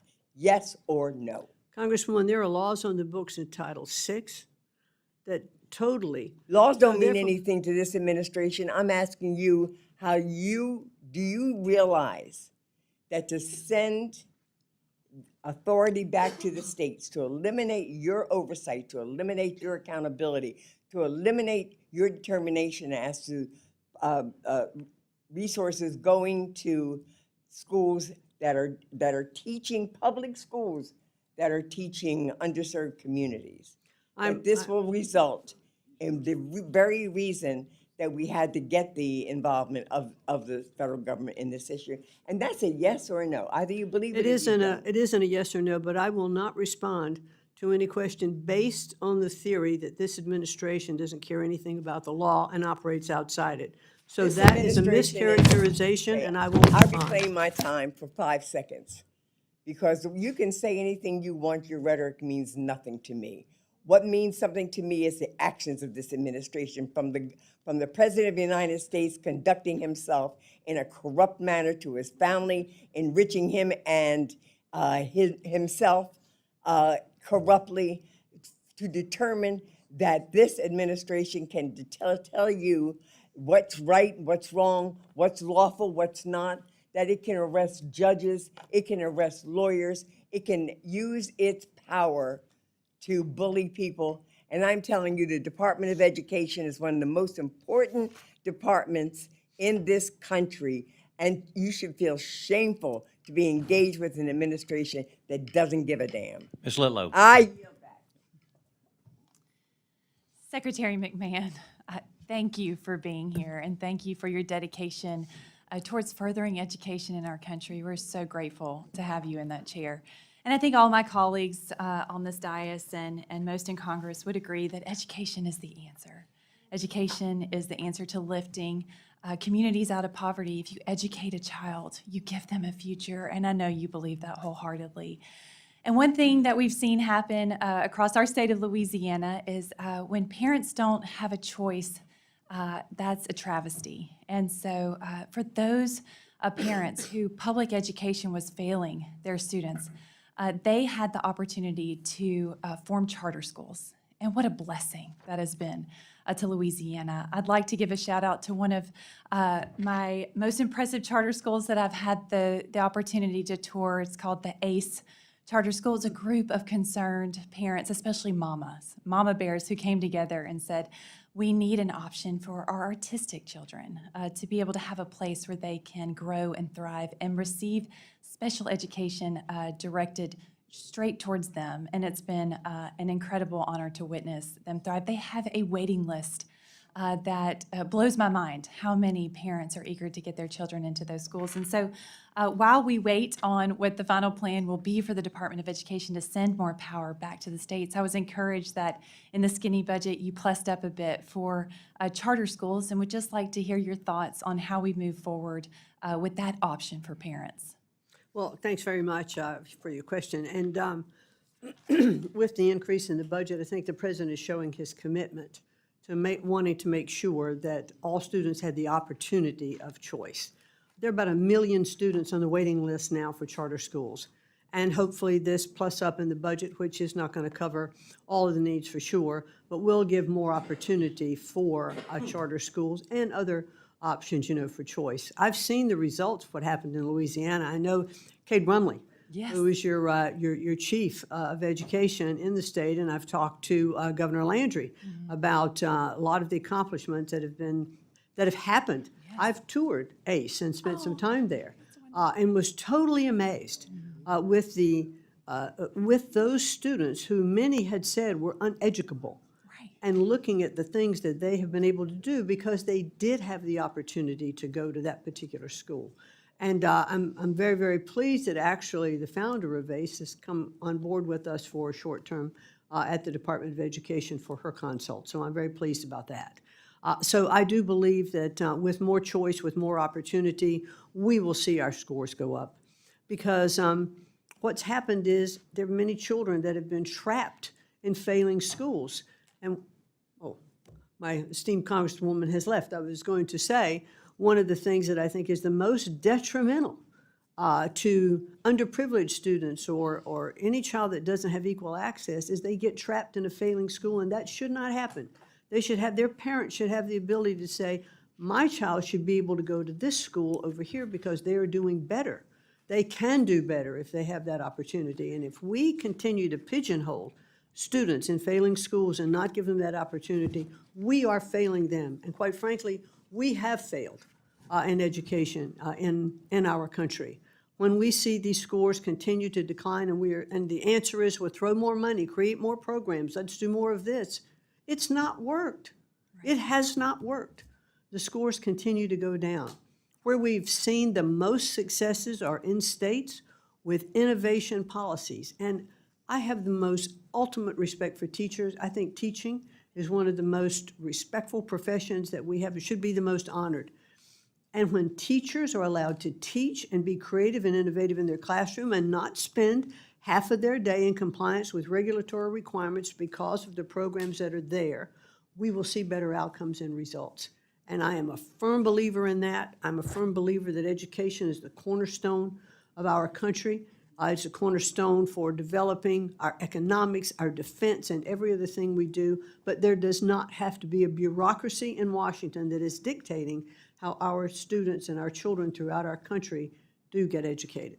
Could not agree with you more. And thank you for supporting our governor and superintendent. I think they're doing a fabulous job. And the numbers prove it as our scores continue to climb. Real quickly, I have a bill that I introduced, H.R. 3453, the Empower Charter School Educators to Lead Act, that would provide modest targeted planning grants using existing charter school programs funds to help experienced educators with early stages of designing a high-quality charter school. Do you agree that a small amount of planning funding can make a big difference in helping strong local applicants get their innovative charter schools across the finish line? Well, I do hope that this plus up with the president's budget, some funds, can be used for many different kinds of programs. Okay, thank you for your time. I yield back. Ms. Dean. Thank you, Chairman Adderholt, Ranking Member DeLauro, for holding this hearing, and I thank you, Secretary McMahon, for being here today. I want to start with the role of the Department of Education. I come at this as a mother, as a grandmother, a former teacher myself, a former state legislator with 2 grandmothers who were public school teachers. I have a lot of experience with the education system in Pennsylvania as well as the country.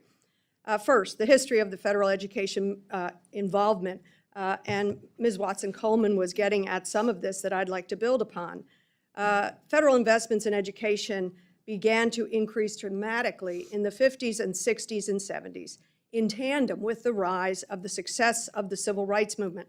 Americans finally began to recognize the vast inequalities in our education system. Thus, federal funding was used to improve education access for students from poor backgrounds or minority students, for women, for people with disabilities, and other marginalized groups. Finally, Congress established the Department of Education in 1979, replacing the Office of Education. Secretary McMahon, it's alarming that you and the President want to turn that clock back. You take us back to a time before any federal oversight of education, before many of the programs that guarantee free and equal access to education for all Americans. You said as much in your testimony. After all the Department of Education's work to ensure equal access to education, you're embarking on the department's final mission? You intend to put yourself out of a job? That's a little jarring to me. If you were a pediatric oncologist, I'd welcome that. Let's get you out of a job through cures, through healing, through ending of pediatric cancer. But ending a department that is supposed to oversee the education of our very youngest, to guide their future? Have you taken the time to educate yourself about this history? I'd encourage you to go ask students who attended school back then. Black students, brown students, students with disabilities, students from poor families. What was access like for them before the Department of Education? Frankly, eliminating the Department of Education, to me, is rather Orwellian. The President and his administration don't want an educated populace. Why don't we just go back to the book 1984 if it hasn't been banned? It's clear to me, this administration wants an uneducated electorate, so that Mr. Trump and his courtiers can control thought, therefore control votes, and control the population. I'll note a secondary measure here that is going on. The increase in funding for charter schools. We know that charter schools originally were supposed to be incubators of the best ideas, great practices to be brought back into the public school education system so that every kid had an access to such things. But this administration and you, who want to put yourself out of a job, following the playbook, page 319 of Project 2025, first sentence, shutter the Department of Education. You're all following the book, that book. Too bad that one wasn't banned. And yet, privatizing is really the other ambition, an uneducated electorate and profit and privatization of our education system. Do you promise us that that isn't your ambition? That clearly is not my ambition. I think I've stated that very well today.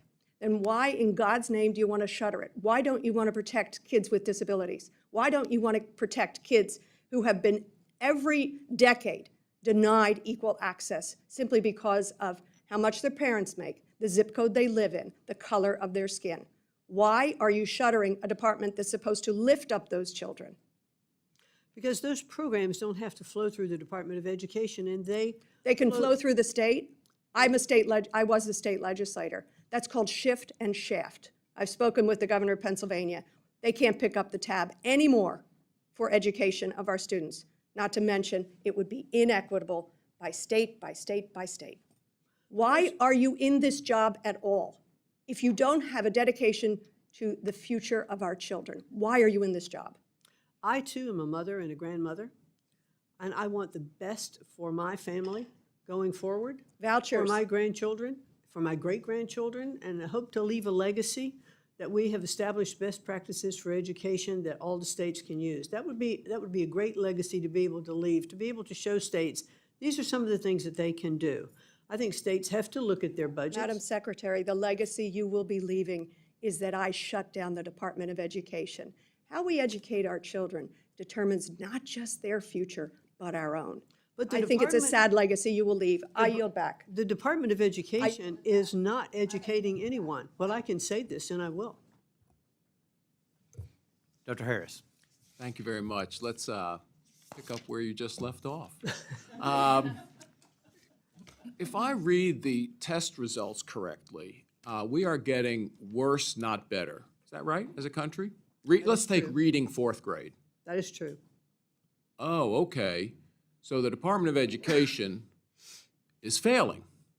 I mean, as it's currently structured, it fails because the purpose of the Department of Education is to improve America's scoring, our collective American scoring, and we'll talk about reading in the fourth grade in a second, is to actually improve education, right? So when we spend 20% more than we did a few years ago, we would expect like a 20% improvement in test scores, a little improvement in test scores. No, we actually get a decrease in test scores. I'll just want to remind people that the best example of American education are our private universities, right? I mean, Harvard, Yale, Princeton, Dartmouth, you go down the list. They're all private. We're demonizing privatized education. We're demonizing private education, which is actually the crown jewel of the American system, are our private universities. This is a little bizarre. If we wanted to create an uneducated electorate, we'd juice up the Department of Education because it's actually winding down the education. If you look at test scores, look objective. You know, it's been years since we put the NAEP in place. Let's just look at the trend lines. If you wanted to create an uneducated electorate, you would continue doing exactly what we're doing. Because we have schools in Baltimore City where we spend an inordinate amount of money that have zero reading proficiency, like zero. Oh, but they spend $57,000 on cell phones from the ESSER, the ESSER funds during the pandemic. So they had money to buy cell phones for administrators, but not to actually improve scores. I don't know. I think we have a horrible record in this country of failing our children. And, you know, the thing that, well, states can't pick up the tab. Oh, no. The federal government can't pick up the tab because we're running a $2 trillion deficit. And as I remind my colleagues frequently, sound like a broken record, we had a Moody's downgrade last week. And they basically said we have to stop federal spending, large S. And I think you pick the department that is an abject failure and you go, look, we got to stop spending. You either make it better or you stop. And I don't care if you could block grant, maybe the states know how to do it better. Clearly, Washington does not know how to do it better. That's just my opinion. Charter schools are great. As you know, and I'm sorry I'm late, I missed part, we're negotiating this little reconciliation bill.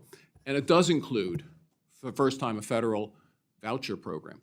Now, I would advocate that charter schools are okay, but in some states like mine, the public school system has a stranglehold on charter schools, and they look, in the end, mostly just like public schools, and perform only a little bit better. But the voucher program, I think, and the gentlelady from Louisiana is absolutely right, I think that's the answer, is always competition. That is what makes America great. That's what makes almost every aspect of America great is competition.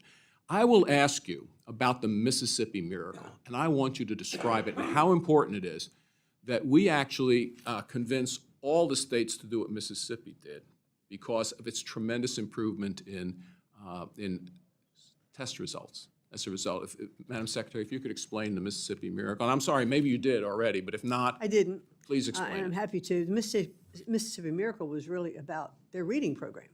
What they did was return to basics.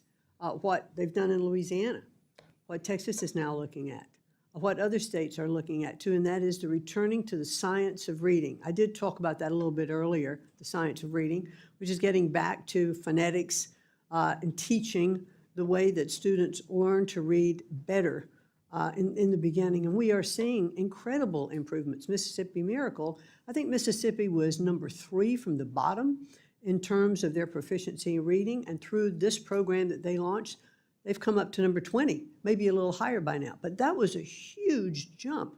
And my understanding, Madam Secretary, if I could just remind everyone, the miracle was they didn't do social promotion on reading. You had to learn to read.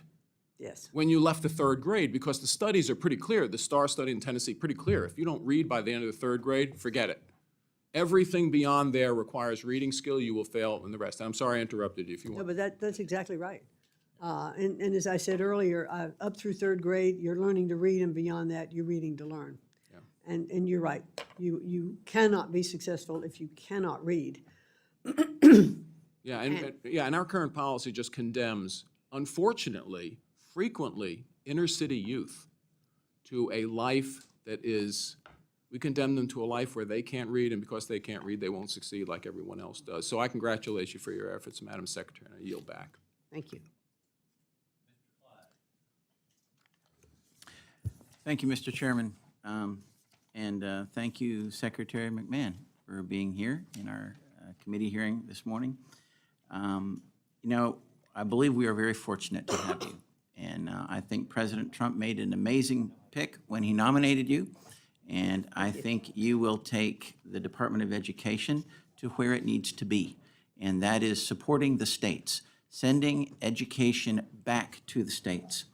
You know, for decades, the Department of Education has grown far beyond its original intent, imposing mandates, funding ideological programs, and entangling schools in red tape that distracts from its core mission of education, but not education at the federal level, but education at the state level. All the while, student performance has declined, as has been mentioned plenty of times, costs have ballooned, and bureaucratic overhead has exploded. President Trump's FY26 budget is a budget request is a strong step in the right direction as it cuts wasteful and duplicative programs, and it lays the groundwork for an education system that is more accountable and far more responsive to students than the one we currently have right now. This budget would spend less, centralize less, and return power to where it belongs, to the states, to the parents, and to the local communities. But first, I want to address the radical gender ideology promoted by the Department of Education during the last 4 years of the Biden-Harris administration. In April 2024, the department finalized a new Title IX rule redefining sex-based discrimination to include gender identity. Protecting all students is essential for a strong learning environment, and yet this extreme policy put female students at great risk. We've seen the left force female students and athletes to share spaces such as bathrooms, locker rooms, and sports with biological males. They have no interest in protecting young girls or women. After all, if you cannot define a woman, you cannot defend a woman. In fact, at last year's budget hearing, former Education Secretary Cardona repeatedly refused to define what a woman was, dodging my question 3 separate times.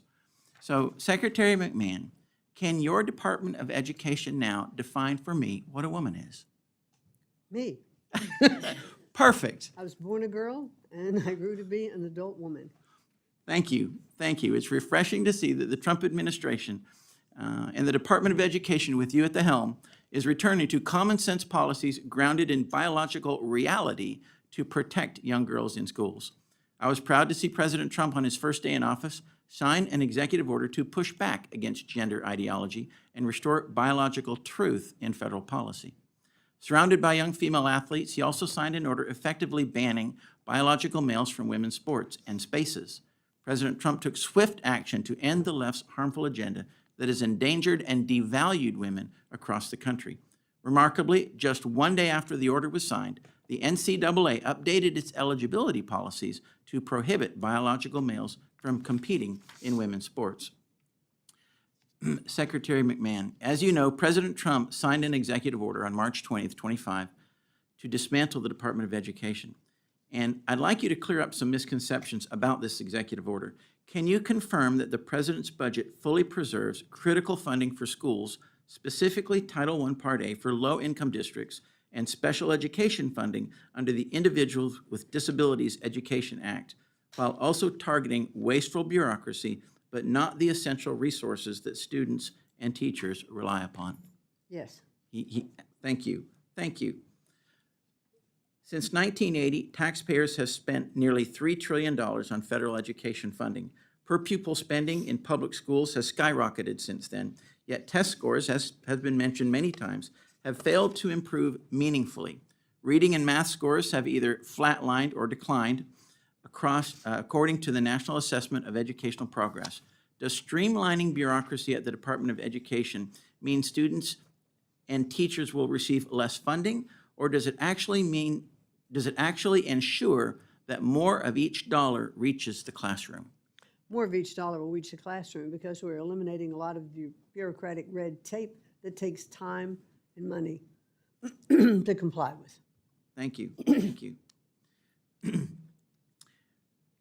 My last question, how does this budget begin the long overdue work of returning educational control to parents and local communities? And how does it support school choice initiatives that expand parental options and improve academic outcomes?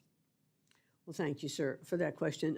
As we said, it does protect Title I-A funding and also IDEA funding. So those streams are going to continue to come to provide that necessary budget requirements for those students.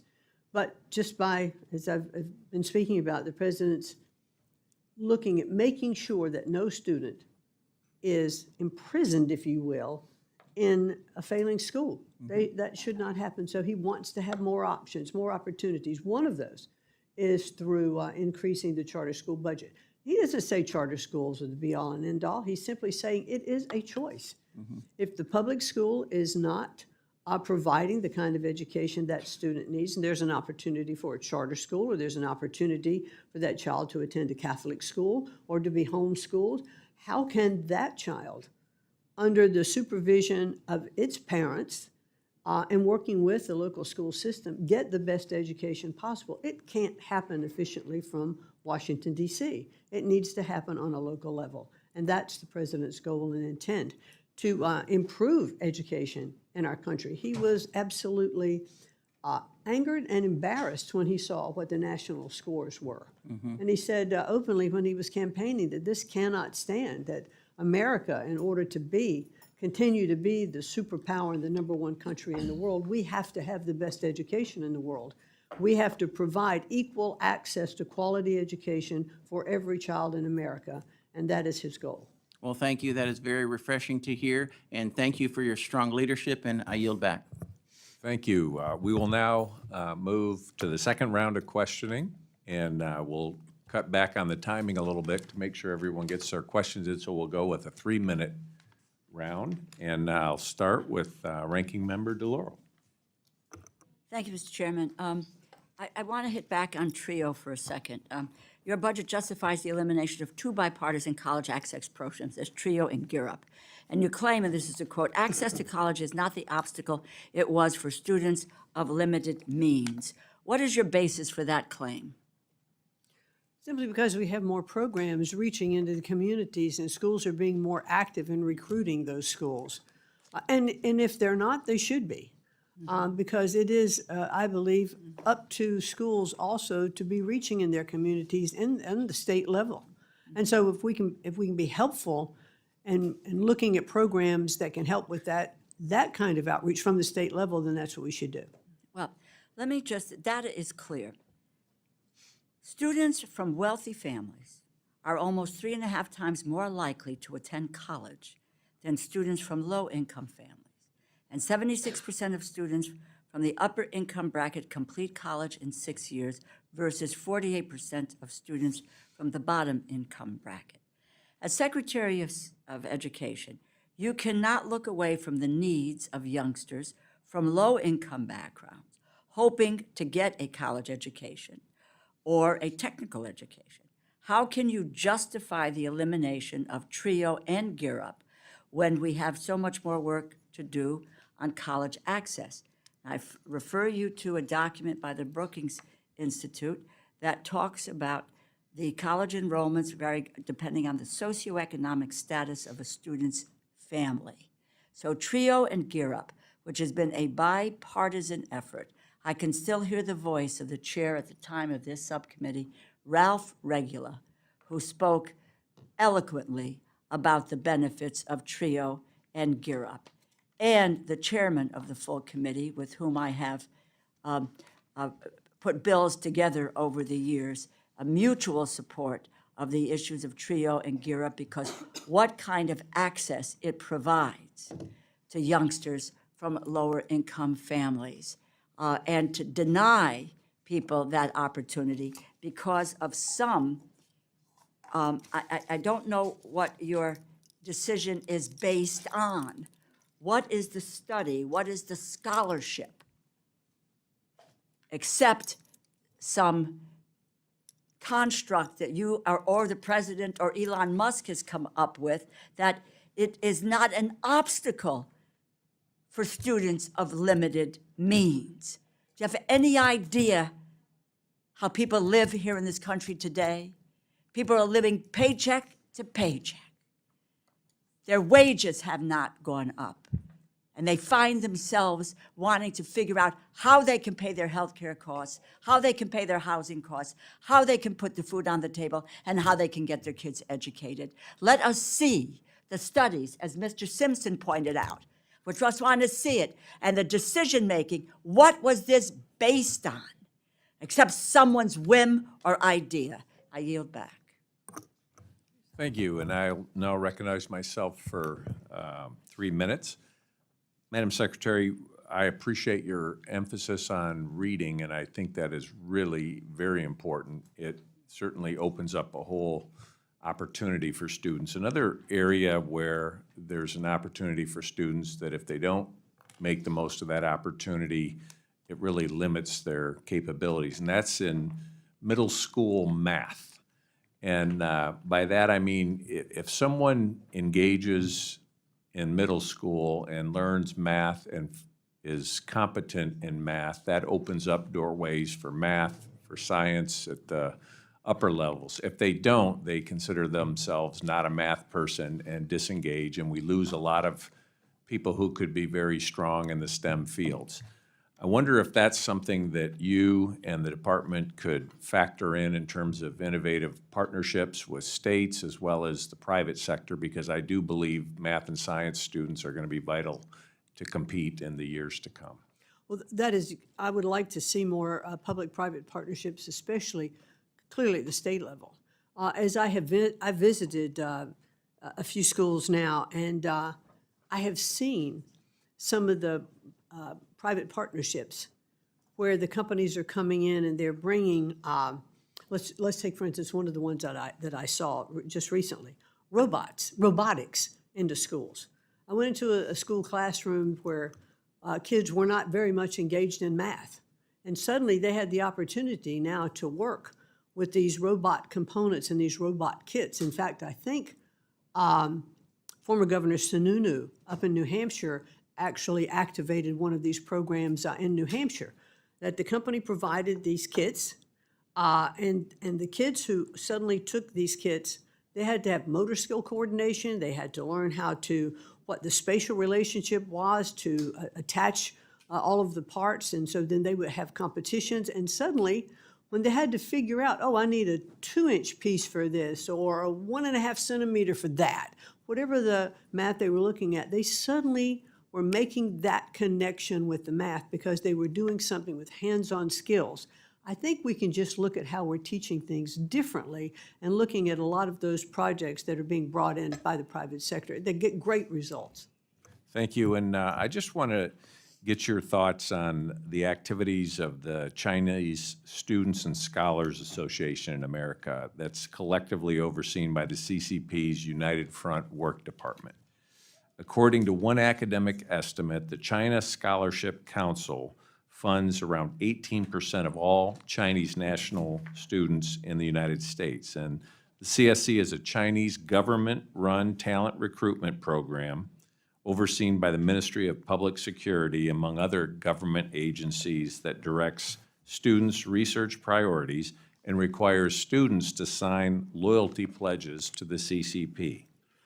I'm wondering if there are rules and procedures that you have in place to mitigate the risk posed by the CSC to research security and student safety, and if it's something that we can strengthen those rules by working with you and the department. I'd like to work with you on that. I need to learn more about it. I'm not all that familiar with it at this point, but I'd look forward to working with you on that. Thank you very much. Mr. Hoyer. Thank you very much, Madam Secretary. In 3 minutes, we can't really do much in terms of these questions. But let me say, as somebody who's a strong supporter of education, Frederick Douglass said, It is easier to build strong children than it is to repair broken men. Ted Agnew said, the cost of failure far exceeds the price of progress. If we fail in educating our children, and let me make sure that maybe we ought to be a little humble. Many of the countries that score much better than we do, how is their education system organized? Now, I know the question is rhetorical. By nations, not by this group. Why did Mississippi do so badly? Because they were poor. Why did Louisiana do so poorly? Because they were poor. Not totally. They're getting greater wealth now.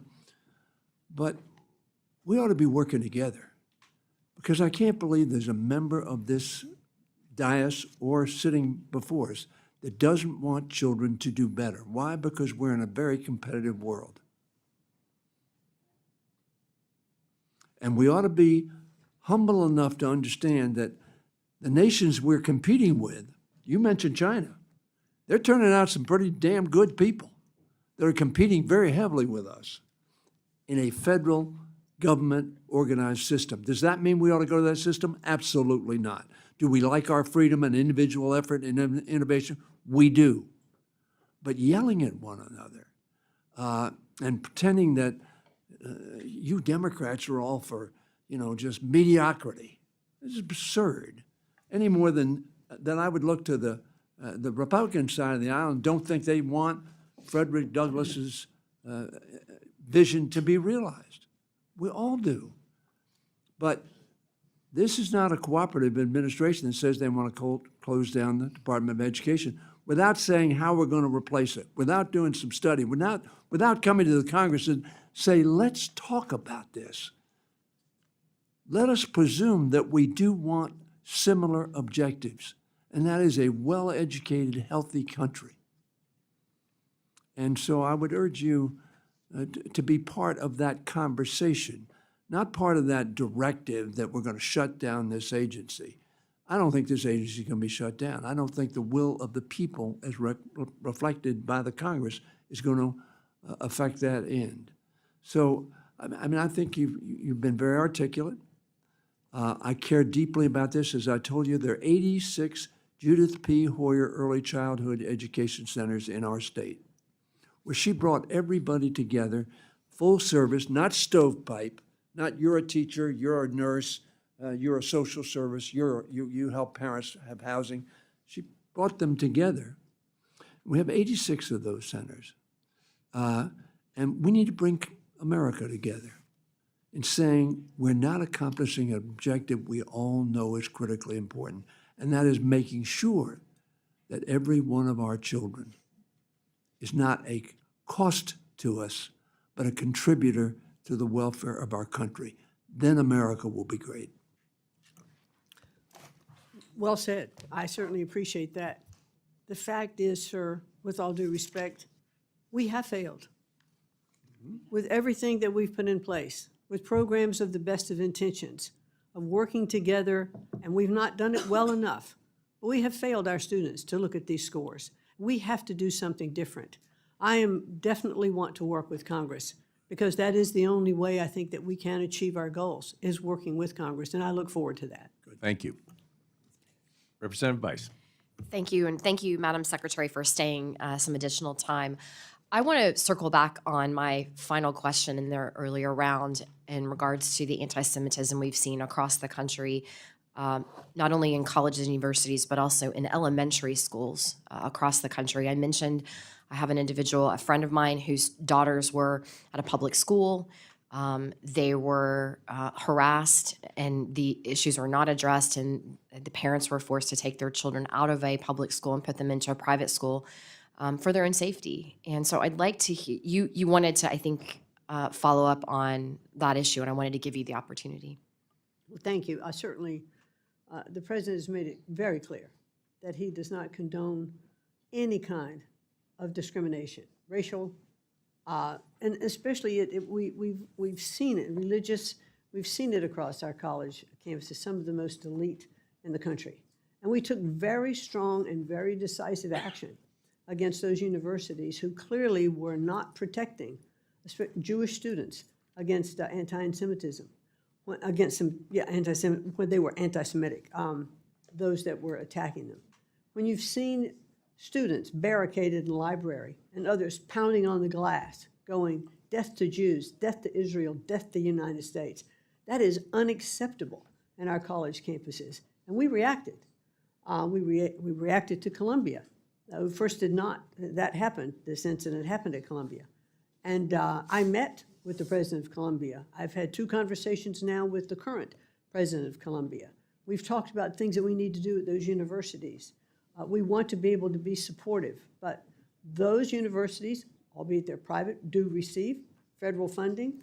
We have leverage to withhold some of that federal funding or to cancel some of the grants, and we will do that unless it can be proven that these colleges and universities are going to respect all rights and set their policy in place and enforce them. And I was complimentary to the acting president now at Columbia, Claire Shipman, when I talked to her last week, and I said, "You reacted just as you said you would to the recent uprising on campus. You are looking at whether or not you've expended students. Are you going to suspended students? Are you going to expel them?" And that's still what she's looking at. So we've seen that kind of action can deliver results. And I appreciate that very much. I want to make sure that we also focus on elementary, K through 12, because it's happening in our public school system as well. The last thing is I've introduced legislation the last 2 Congresses titled the Workforce and Education Partnership Act, which incentivizes public-private partnerships between educational institutions and employers to improve workforce development. You mentioned it earlier in your testimony that this is something your agency is looking at, and I'd love to work with you on that legislation. Thank you. I look forward to that. Thank you, Madam Secretary. I yield. Thank you. Representative Frankel. Listen, I'm not going to ask myself any questions, all right? So you can listen carefully. But thank you. We might not agree on everything, but I thank you so much for being here. A couple of follows up. First on this discrimination, the anti-Semitism and so forth. My understanding is that half of the Office of Civil Rights is now what's called on a RIF. That means they're going to be fired in June. Half of your staff are going to be fired on June. And there's a proposed cut of $49 million, which is a 35% cut. So what I'm asking you to do, if you are sincere about fighting anti-Semitism and also all kinds of unlawful discrimination, that you please take a look at that. And there are a couple of other things I'd like you to take a look at. Near and dear to my heart as the mom of a United States Marine veteran who actually did go to college, but I saw him when he came back, and I've known other veterans, and I see the difficulty sometimes they have in just transitioning to just everyday life. He's good, he's fine now, that's not the problem here. But a lot of veterans come back, they want to go to college, they haven't been in college, and it is for lots of them, the transition's difficult. So we have, with a small amount of money, set up these student veteran centers at colleges around the country, and they are very, very successful, and they are at risk of being cut. They're in the current budget. I would like you to take a look at that and see whether or not you can fund them, because applications are supposed to go out now for the grant. So please look at that. And then the other thing I'd like you to look at, yesterday I was in a meeting with healthcare professionals, and they are concerned with this, the limit on the Pell Grant eligibility, the cap on the amount students can borrow, and especially eliminating the Grant Plus Loan Program, which helps the graduate students, including those in medicine and nursing, to cover the full cost of tuition and living expenses while exhausting standard loans. And they were very, very, very concerned, and they said, there's a big shortage. I think we all know there's a shortage of doctors and nurses, and they believe that by eliminating this Plus program, we're going to lose lots of people from entering the medical field. So I would just ask you to please take a look at that. And you can answer, but I really don't have a question other than, would you please take a look at those items? Yeah, yes, we will, because I do think it's really incumbent We do know that we have a shortage of nurses and doctors. And I think there are a lot of educational programs, that we can look at to train nurse technicians, to get them into the marketplace faster to service a lot of the needs. And so a lot of those different kind of programs I'd like to discuss with you. Okay, and take a look at those loan programs, because that's what they are worried about. And again, let's enforce the discrimination, and let's help our veterans. And with that, I yield back. Thank you. Thank you. Representative Letlow. Thank you, Mr. Chairman. Madam Secretary, I know you've addressed it multiple times today, but just to put my constituents at ease, I represent a mostly rural district, and I know there's been a lot of fear-mongering out there about Title I funding. Can you help me put their minds at ease that those dollars will find a way to get down to the rural districts who don't always have access to a different option for their children? Title I funding is totally intact. Wonderful. I'll be sure to let them know that. Last year, I actually questioned Secretary Cardona on his handling of providing more administrative staff to work on student loan forgiveness, as opposed to the disastrous FAFSA rollout that we were dealing with. I come from higher education, so I know how detrimental that can be for higher ed, and especially for parents and students trying to figure out what college they're going to go to. So can you kind of put our minds at ease that what is the department doing to ensure that the federal student aid offices are returning to its focus, to its core mission, which is serving students, administering aid, and supporting successful loan repayment? Making sure that they're doing their jobs. Yeah, well, we've spent quite a bit of effort, with FSA and with the FAFSA program as well. That kind of went off the rails, so it's back on. It is up and running and ready. The current year is proceeding as it should. We are getting the year after that and the year after that ready to be in place, and we've made great strides in doing that. And so we're back up and running and functioning fully. Thank you so much. My universities will be ecstatic to hear that. Thank you, Mr. Chairman. I yield back. Thank you. Representative Dean. Thank you, Mr. Chairman. Secretary McMahon, I wanted to hit quickly two topics. Mental health cuts. The administration cut $1 billion. Well, actually, let's put it this way. Just stop paying $1 billion allocated for mental health service professional demonstration grant and school-based mental health services grant. Do you recognize that our school children are struggling with mental health? Many of our children are struggling with mental health? I think mental health is Do you recognize our students are struggling? a critical component around the country. Our students? Some students, yes. Yes. It was made worse during the time of COVID. It is exacerbated by school shootings. I noted that you said you were going to meet with parents and children who had struggled and suffered the trauma of school shootings. I've done that over the years, sadly. I've had the opportunity to meet with Uvalde parents, with Parkland parents, with Sandy Hook parents. Are you meeting with parents and children, students in those places? I have only in Sandy Hook because that happened in my state of Connecticut. Yes. So I have met with some of those parents shortly after, and I can't imagine a more horrible tragedy than that. How about the students, to see how they're affected? I've not talked to many of the students, no. Do you plan to do that? Sure, I would enjoy doing that. How soon can you do that? Because you did talk about doing that on CNN recently. I'm not sure how quickly, but You're the secretary. You could do whatever you want because, after all, you're cutting all this funding. You've got time. I've got a lot of responsibilities to do, and we're going to focus on the things that I think are going to ensure that we're providing equal education for all of the students in our country. That's great, which is just in contrast to actually what you have said and what you said the president cares about. He wants the best educated students, right? He wants to make education great again, right? Yes. I don't understand. It seems like a logic fallacy to me. You think the federal Department of Education is not living up to what it ought to be doing, and you cite some statistics for students who are not doing as well as they ought to be.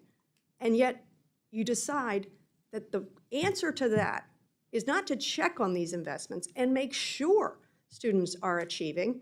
It is shut the whole doggone thing down.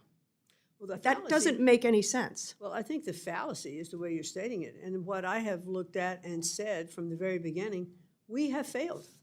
This system we have in place does So it not is your work. mission It has to been shut it looked down. at. It is the mission to shut down the bureaucracy of the Department of Education and return To education shut down the to Department of states. Education. To shut down the bureaucracy. What's the balance right now? To shut down the What's the bureaucracy of balance the right Department of now Education. in the funding for education? What's the split, the pie chart? How much is federal, how much is state and local? Federal is about 8 to 10%. Correct. The rest is state and local. The burden is already there.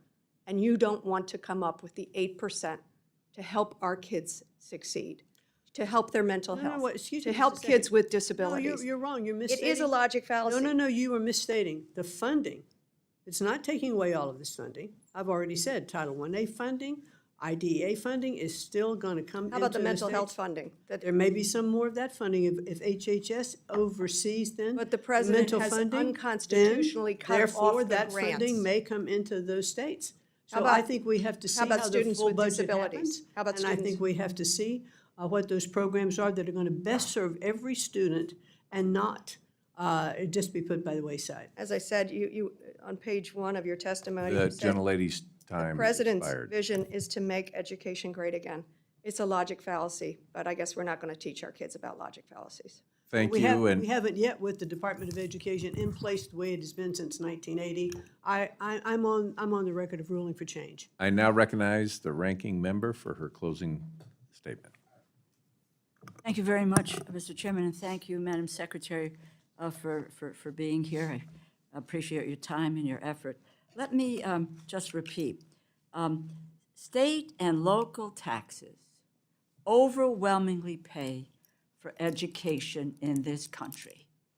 And what we do know is that if you block grant the current federal funding and you get it to the states, there is a cut. There will be programs cut. What we do not know anything about at the moment is what is going to be cut. We have no knowledge, and we're doing this hearing about appropriating dollars on a budget that we know nothing of at the moment. So, given that, but block grants we know are cuts. There is everybody at this dais, people who are here and people who are gone.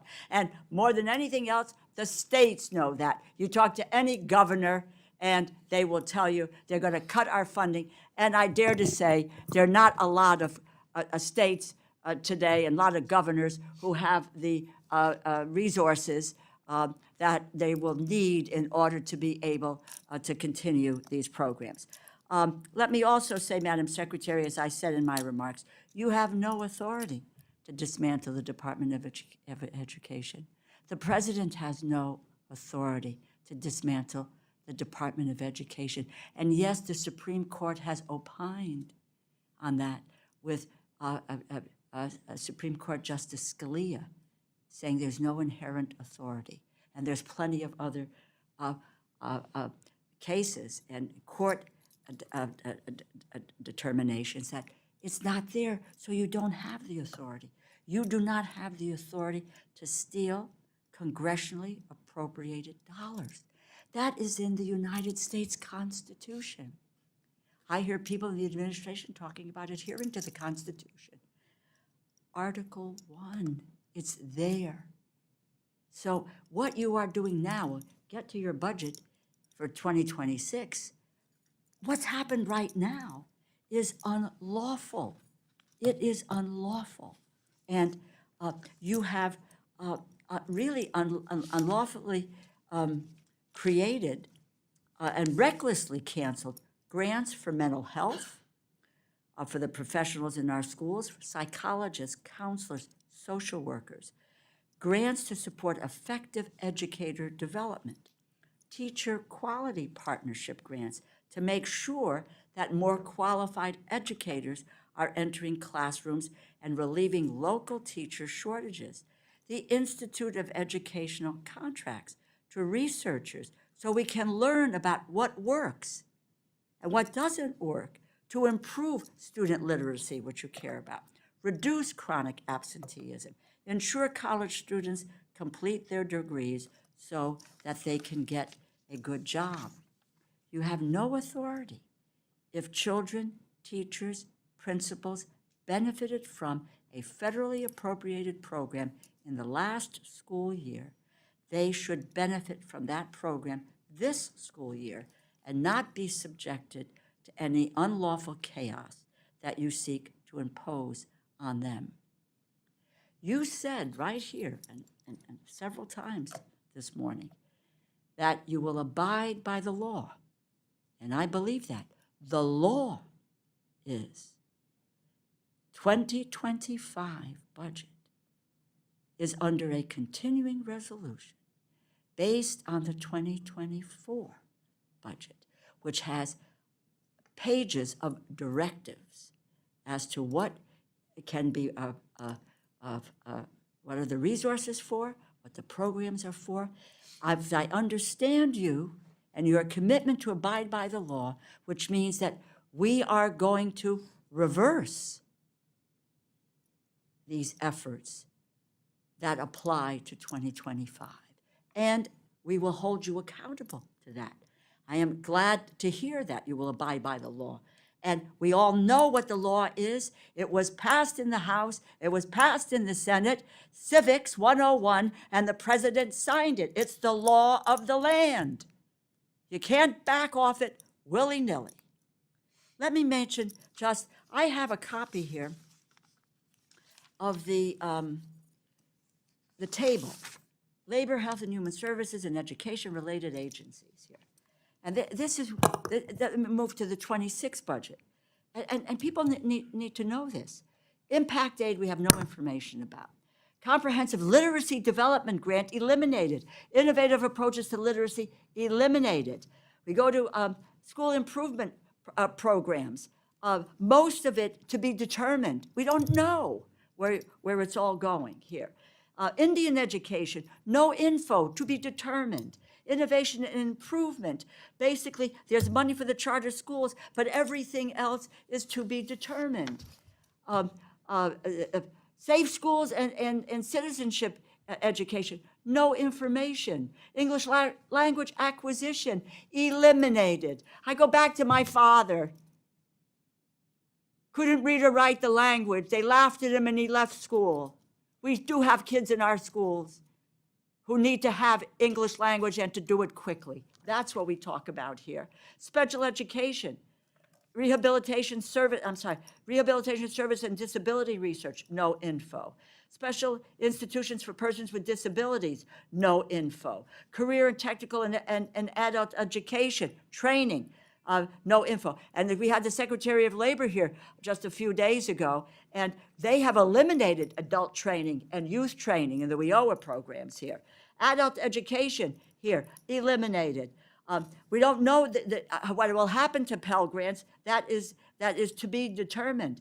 The SEOG program, a Federal Supplemental Education Opportunity Grant, eliminated. A Student Aid Administration, to be determined. This is higher education, eliminated parts of it, or there are or no specifics.